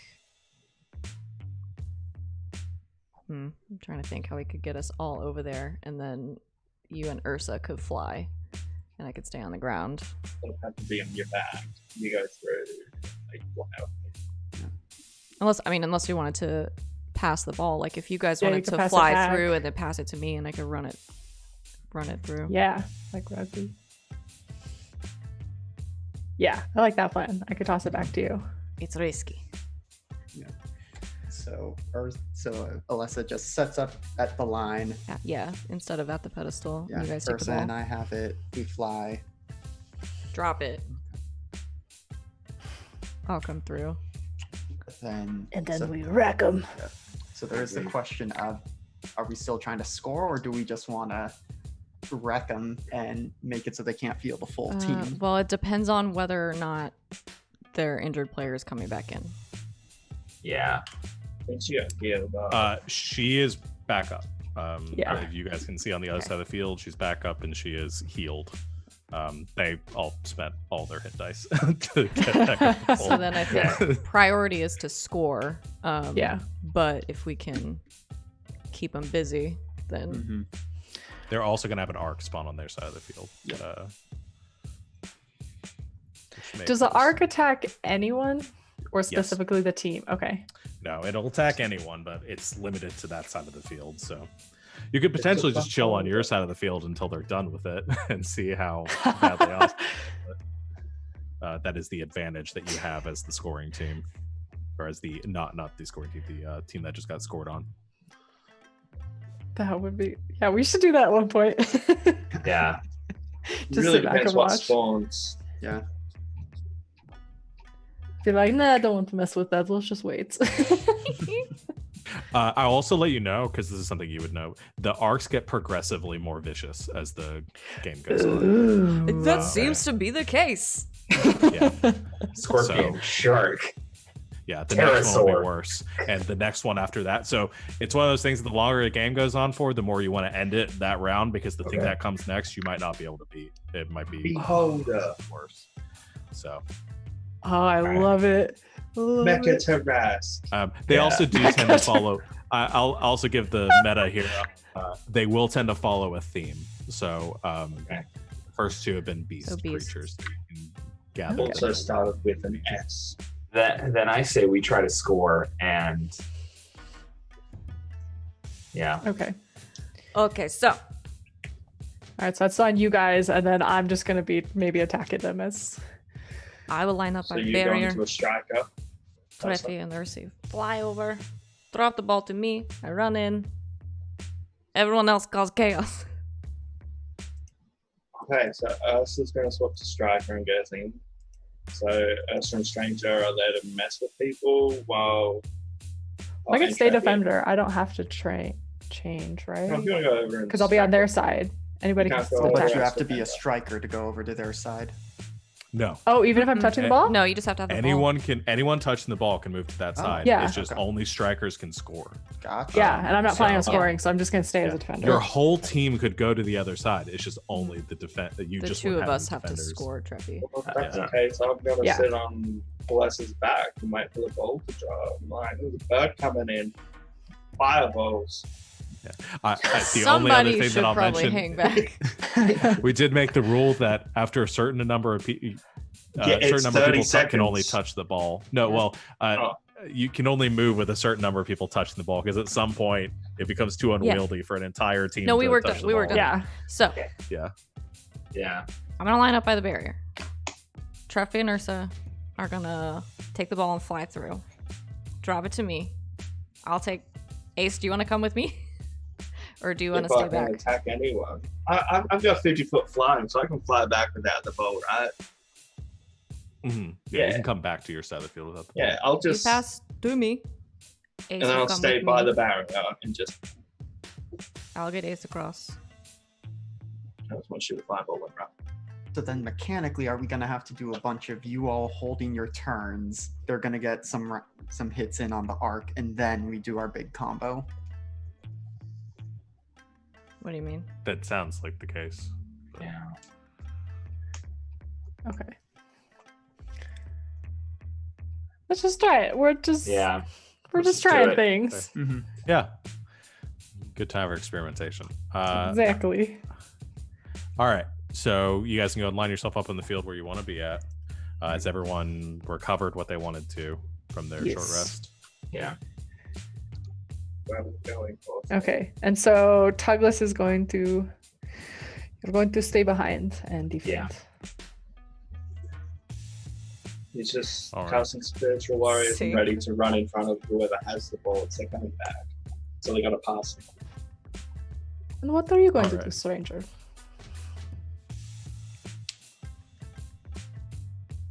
Is Stranger going to hang out on our side or infiltrate a Oh. little bit? I'm sorry, I did not realize you said my name. I'll go ahead and try to distract the defenders for a little bit. All right. Okay. Look at us go. We have such a plan. Ready? Hands in. Hands in. Griffins on three. Reaching way up. Oh, everyone. Trefi's very small. Orb. Griffins on three. 1, 2, 3. Yes. Your coach who's been watching this like planning session just gives a stoic nod and says, "Go get him." Guys, we got a nod. It's more than we get most days.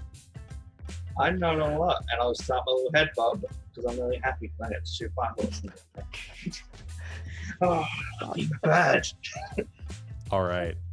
You get run back onto the field in the last seconds of the break.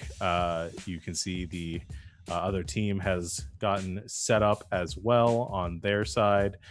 In the last few seconds, you see Rafoa is going to use his final 3rd level spell slot, and he casts a Call Lightning preemptively onto their side of the field.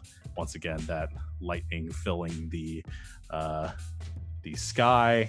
Yeah, I think Aha is staying an attacker, so she's kind of like lining up right along the barrier, knowing that she's not going to be able to do anything unless her side gets the ball. And same with Petra. Actually, I think no, yeah, that's what they're going to do. Yeah, sorry, go ahead.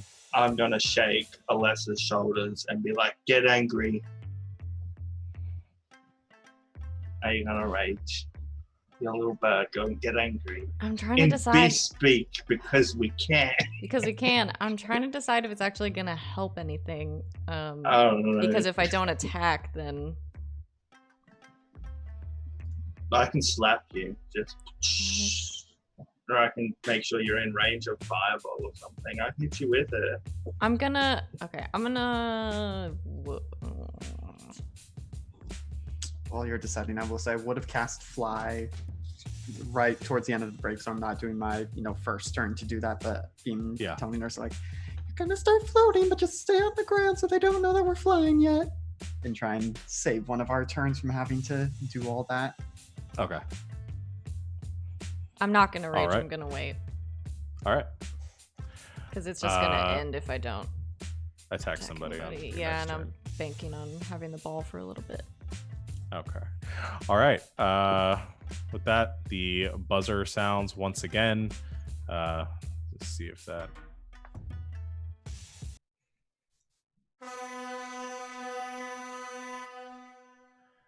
It doesn't want to do it on my end, but I'm going to take It's it working. that you guys are hearing that. Yeah, it's and totally the ana- working. Like, because All of right. the smile we get every time it happens. Like, It's like Elvis Yeah. grin. Yeah. It's like the bell from Wonderworld. Oh.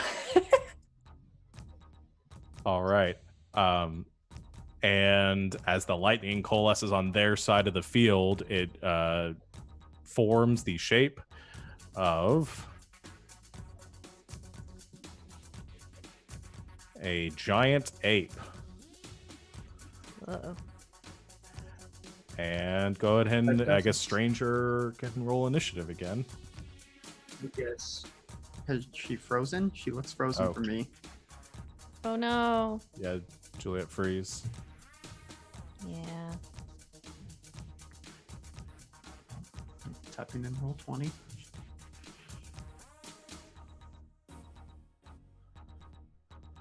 No, it's just very, very laggy.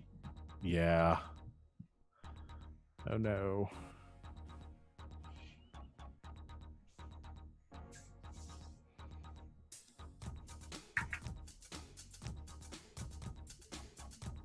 Okay, I can roll initiative for us. Okay, 'cause yeah. I'm still pretty good at that. Well, that's not great. That's only a 9. Okay. I'm gonna roll Ooh, for so they might go first. their side. Well, you say that. I mean, my This initiative. will be interesting. This has never happened. I rolled an 8. 4. Yes. You've never gone fast against us. I've never gone first against No, you we guys. always end up going first. Okay. Eventually, one of these teams is just going to be stacked for initiative, and that's They're gonna have Just Finn all Is it day. just Finn? Is it Yeah. Finn? It's just fair. yeah. So you First, guys, the hope of vagrants. your team gets to go first. What do you do? All right, so,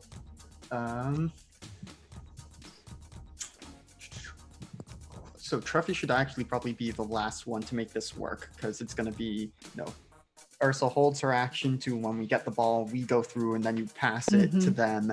They're holding their action to when they get past it to go through, but that means I need to do moving and crossing all in one go, so I don't Yes. split that up. Okay. Then Tugos and Stranger should go then. Okay. I mean, I'll go first. I'll just go ahead and I'll do Spirit Guardians then for my first turn. Okay, so we're not doing the bless. I did that. They're Just both before we concentration. Yeah, just before we started. But that's concentration. Yeah, they're both Yeah, you can't have- concentration spells. Okay, then let's just do the bless then on. Okay. Because we have 3 going over. Yeah. Okay. Right. So it's going to be the 3 of them then. So I'll throw it back up. I'm going straight back after I cast Fireball. I'm Yeah. Oh, okay, great. there. fluttering back. So, Um, okay. I'll also thinking about this, and so it like maybe makes things flow a little bit better. Do you guys want it so like if the 3 of you want to wait to all go at the same time, I can just you guys can elect to do that, and I will just take 3 of their turns in a row too. You can do that. Yeah. Does that sound Ooh, does that okay, sound yeah. fair? Because that might help, so you guys don't have to be like I have to go and like hold my turn and stuff like that. I think that might help things flow a little bit better. Sure. Okay. That sound fair? Okay. So unless any, so Tugless goes. Unless so, you guys want to do your next 3 turns in a row, or does Stranger want to go first? I can go first. Okay. So I'm gonna have one of them take their turns, and then we'll alternate back to you guys. So Sweet. I think Aha is just going to attack the big thing. She's going to use her fighting spirit again to gain advantage on these strikes. And she gains some temporary hit points. Okay. First attack is a hit. Second attack is a hit. For a total of 24. No. 14, 16, 21 points of damage. Okay. All right, 21 points of damage to King Kong as she slashes at it twice. The massive gorilla just looms over her as a towering beast of muscle. That will be all she can do. So, Stranger, you wanted to go. Yeah. So I will first step over, just kind of over here. And then I think I will try to cast. Okay, I'll do Entangle this time. Specifically on the defenders. I want to like position it so it's like somewhat behind them, so that like it doesn't like cause a lot of difficult terrain like in front. Sure. Yeah, we can do that. So you're mostly focusing it on them and the area behind them, which is kind of around the pedestal, but will allow your teammates to get close enough to it to strike. They have to make what kind of saving throw? Strength saves. Strength saving. Oh, both for of them they're are restrained. very good at these, obviously, because I thought about this ahead of time. That's a 4. And she is a negative. Yep, that's a 3. So they're both restrained. Lovely. So both members of their team are wrapped up in these vines that begin to sort of hold them into place, and you see them kind of panicking and beginning to try to pull themselves free. Awesome. Anything else for you? I'm just gonna cheer on Alessa, but that's all. Okay. Yeah, I think so we're gonna do 3 turns on their side of the field, and then the three of you will get to go at once. So I think I'm gonna have the giant 8 go first. Yeah, it's going to make 1 fist attack at Aha. That's gonna be a 14, so it actually misses her and just like punches the shield, and you hear the knuckles kind of crack as that happens. She holds herself kind of in position right against the barrier, realizing that she is more hardy, hard to hit, wheels around, and I think it's gonna punch ASCII, which it gets advantage on. That's gonna be a 23 to hit. And that's going to be 15 points of blood. Oh, I rolled really badly on that damage. 15 points of bludgeoning damage to her. she just punched right inside the head. So sorry for That's- asking. She's just coughing it. So yeah, she's had a rough game. So that's the giant ape's turn. I think Aski is going to take her turn and is going to cast. Yeah, actually, what they're going to do is Atra, the team captain, is going to take her turn. Aski and Rafoa are going to hold until you guys are on their side of the field. Sort of the reverse of what you guys are doing. So Atra is going to pass to your side.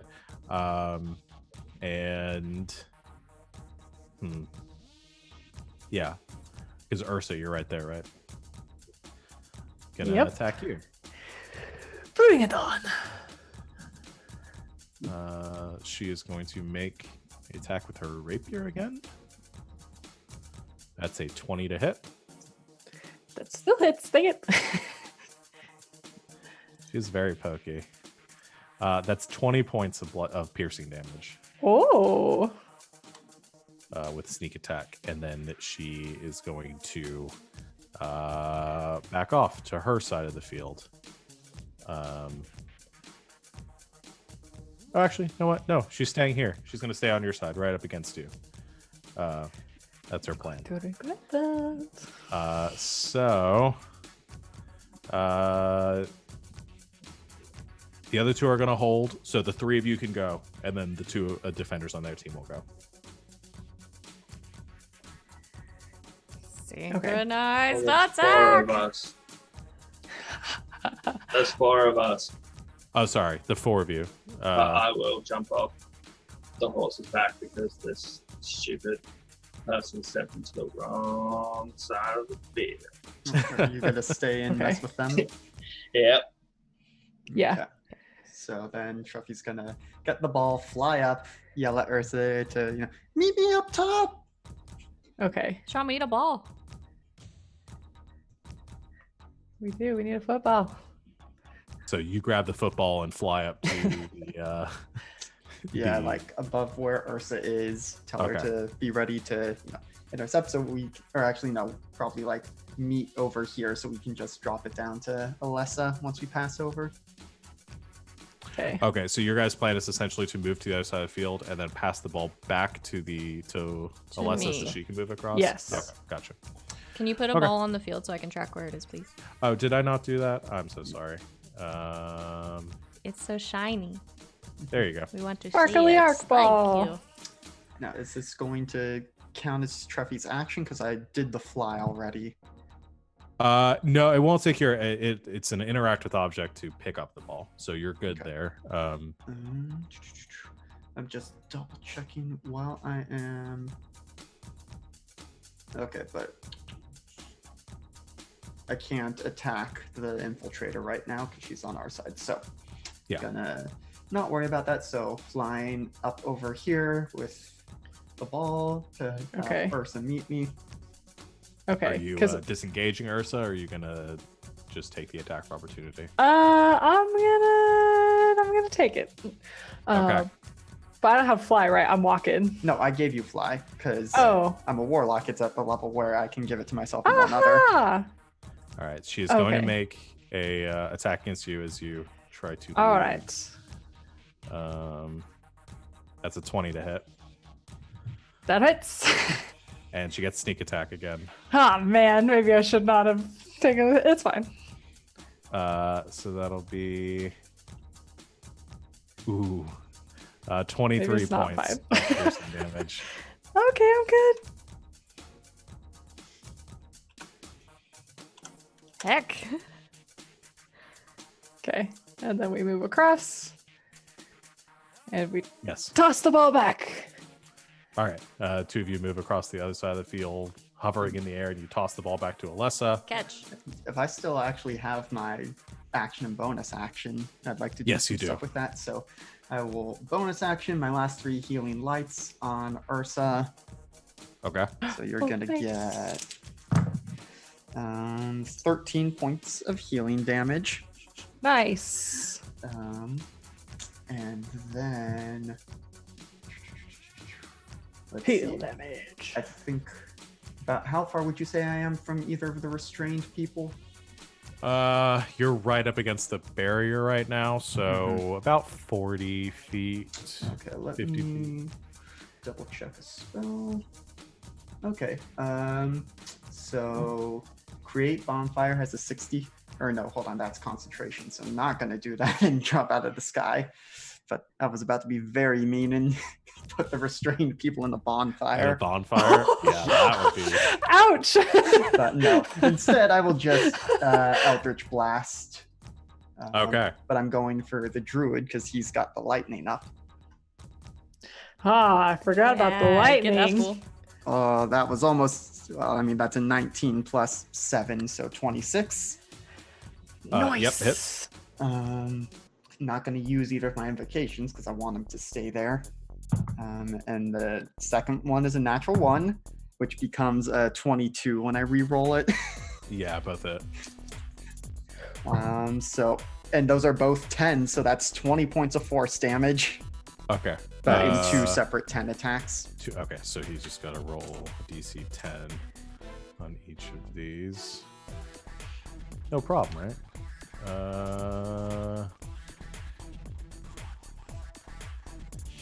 Come on, buddy.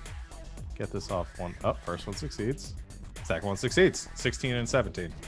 Okay, but he still takes 20 points of damage. Yeah, he still takes 20 points of damage, but he holds on to that spell because he's already lost it twice now, so. Okay. Thank you, Freffy. And as he's raining down fire, I'm gonna use my action to activate my Conquering Presence. So this is a channel divinity feature of the Conquest Paladin. All the creatures within 30 feet of me have to make a wisdom save. Okay, so that'd be and the giant ape. Let's see. It's a wisdom save, you said? Yes. It's a wisdom It's save. an 18 from her That's my... and a 15 from. Gosh dang it, it doesn't do nothing then. Aw. No. Okay. Yep, okay. And then Okay. as I can't do nothing as bonus, I don't think. Alright, well that's it. Okay, but Are you're you on guys the other gonna side of the Are field. you guys gonna stay there? I don't know how far you guys can go. I mean, I probably used most of my movement to get there, but Ursa might Yeah, have some how more. does how much You have does fly? 60 feet. 60. Yeah. Well then actually could I have like flown closer and tried to get the Oh, sure. Yeah. Other I'll two roll people? I'll roll for them. Okay. Yeah, you could have dive bombed the 3 of them. Okay. So might as well add insult to injury on them. Wisdom save for ASCII is an 8, so she's afraid. She's scared. Yes. And Asking needs to get a Rafoa drop from this team. also rolls an 8 with like a +6. How Yes. did? Okay. It's Yeah. terrifying. Yeah. So the 2 of them are restrained and afraid. Which is Oh no. new favorite TV show. They can't run anywhere. Yeah, let me Restrained think. and afraid with Bear Girls. No. Oh gosh. Okay. And I think to them, maybe not to the other 2 it failed to, but the 2 are frightened of me. My eyes are glowing and there's like lightning Okay. kind of coming out of them. Yeah, that's very cool. As you're hovering in the air like Thor. Yeah, so it's like Thor. All right, perfect. So I think Alessa's the only one that hasn't gone from this combo attack. Yeah. I'm gonna try to score. Yeah. Ace, are you staying or are you coming with me? I'm staying. Okay. Then I'm gonna take off. So I'm gonna take the ball and I'm gonna run my 50 feet and then I can use my bonus action to dash, so I'm gonna run 100 feet. Can I get there? Yeah, no, you can get there. People keep measuring. I don't think the field's to scale, you guys. No, the field is not to I scale. keep seeing measurements everywhere. I'm gonna try to score. Okay. Did you? So you didn't use your you used your bonus action to dash? Yeah, I can use my bonus yeah. action to dash, so I'm gonna try to use my action to score. Okay. So are they defending or blocking? I guess. They are blocking. They're restrained right now, which I didn't put as like an effect that would keep blocking from being able to work. But I think there should probably be some sort of disadvantage. I'm going to say that Rafoa cannot block from his position, but ASCII can from hers. Okay. So, then I So have to it is a roll. AC 15. So I just roll just like an attack. Just an attack because you have proficiency. You all proficiency with the Thunderball. Okay. All trained for this, These are and you don't good. have to throw it. You're just striking with it. Yeah, I'm gonna try to dunk it. Yeah. Oh, I rolled really good. I rolled a 19 plus 19? 7. Yep. So that's enough. So ASCII attempts to reach for it as the vines are restraining her, and through strangers' magic, and you are able to reach over her with your massive horse mom hand and just slam it down onto the pedestal, and it explodes. And the siren sounds once again as the Grey Coast Griffins have scored. And that is where we're going to end our session for today. You didn't make a sound. Sorry. Make the sound. The noise. I live for the noise. There you go. So the three of you, through this combo attack, you all score a second point, putting yourself within 1 point of winning, but with the other team having possession of the ball to start the next set.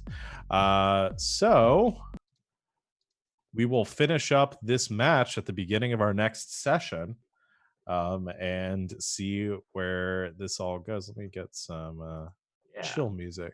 The captain's lucky. Bro, so it's gonna be Earthbind. She was gonna be stuck there. We're just gonna wild from rain. Just be like, Yeah. "Ooh." So very good. You scored on the first round of play. That was within 6 seconds of that starting. Yeah. You guys were able to score. So that's amazing. So we will pick up for set 4 next session, which will be next Saturday, at same time, same place. Did you guys have fun? Was that good? Yeah. This is fun. It's fun to learn kind of how the dynamics of Thunderball is going to work out. Yeah, and I was talking to Savannah about it on the break, and I think it's gonna be really fun because none of us have played this game before. So like, you guys will come up with strategies, and they'll come up with counter strategies, and I think this will just like continue to evolve as we go. So should be excited to see how it goes. And we'll kind of tweak it as we go. We can talk about it throughout the week if there's anything we want to mess with. I think making the option to like delay turns and stuff so you can all go together may help as far as keeping things moving a bit faster, so you don't just have to like stand there on your turn and say I prep my action, all that sort of stuff. So hopefully that'll help. And if you guys have any other ideas during this week off, definitely let me know. Thank you everyone out there for watching. I know it was probably hard a little bit because not having the visual. I think we'll kind of figure out maybe how getting like the battle map up there for our next game, so we can hopefully have that visual for the audience. But we appreciate you watching. Hopefully it'll be more fun, more advertisements to come. There was some talk in the chat about maybe we'll do an XP thing where you guys can spend XP to essentially buy ad space for your fake ad rate companies on here. If you have an idea for a fantasy advertisement that you want to see play during a Thunderball match, we'll put up a thing in the channel, and you can spend the XP you get for watching to do that, and I'll record the ad in a funny voice, and it'll be really cool. So yes, and between now and then, tomorrow, come hang out for Slang 101 at 4:00, and then join us for All Myths Are True on Thursday at 8:00, where we're going to be playing some more Tales from the Loop. And we'll back in next Saturday. So thank you, and until next time, good game, and good night, Internet. Good night, Good night, Internet. Internet. Morning.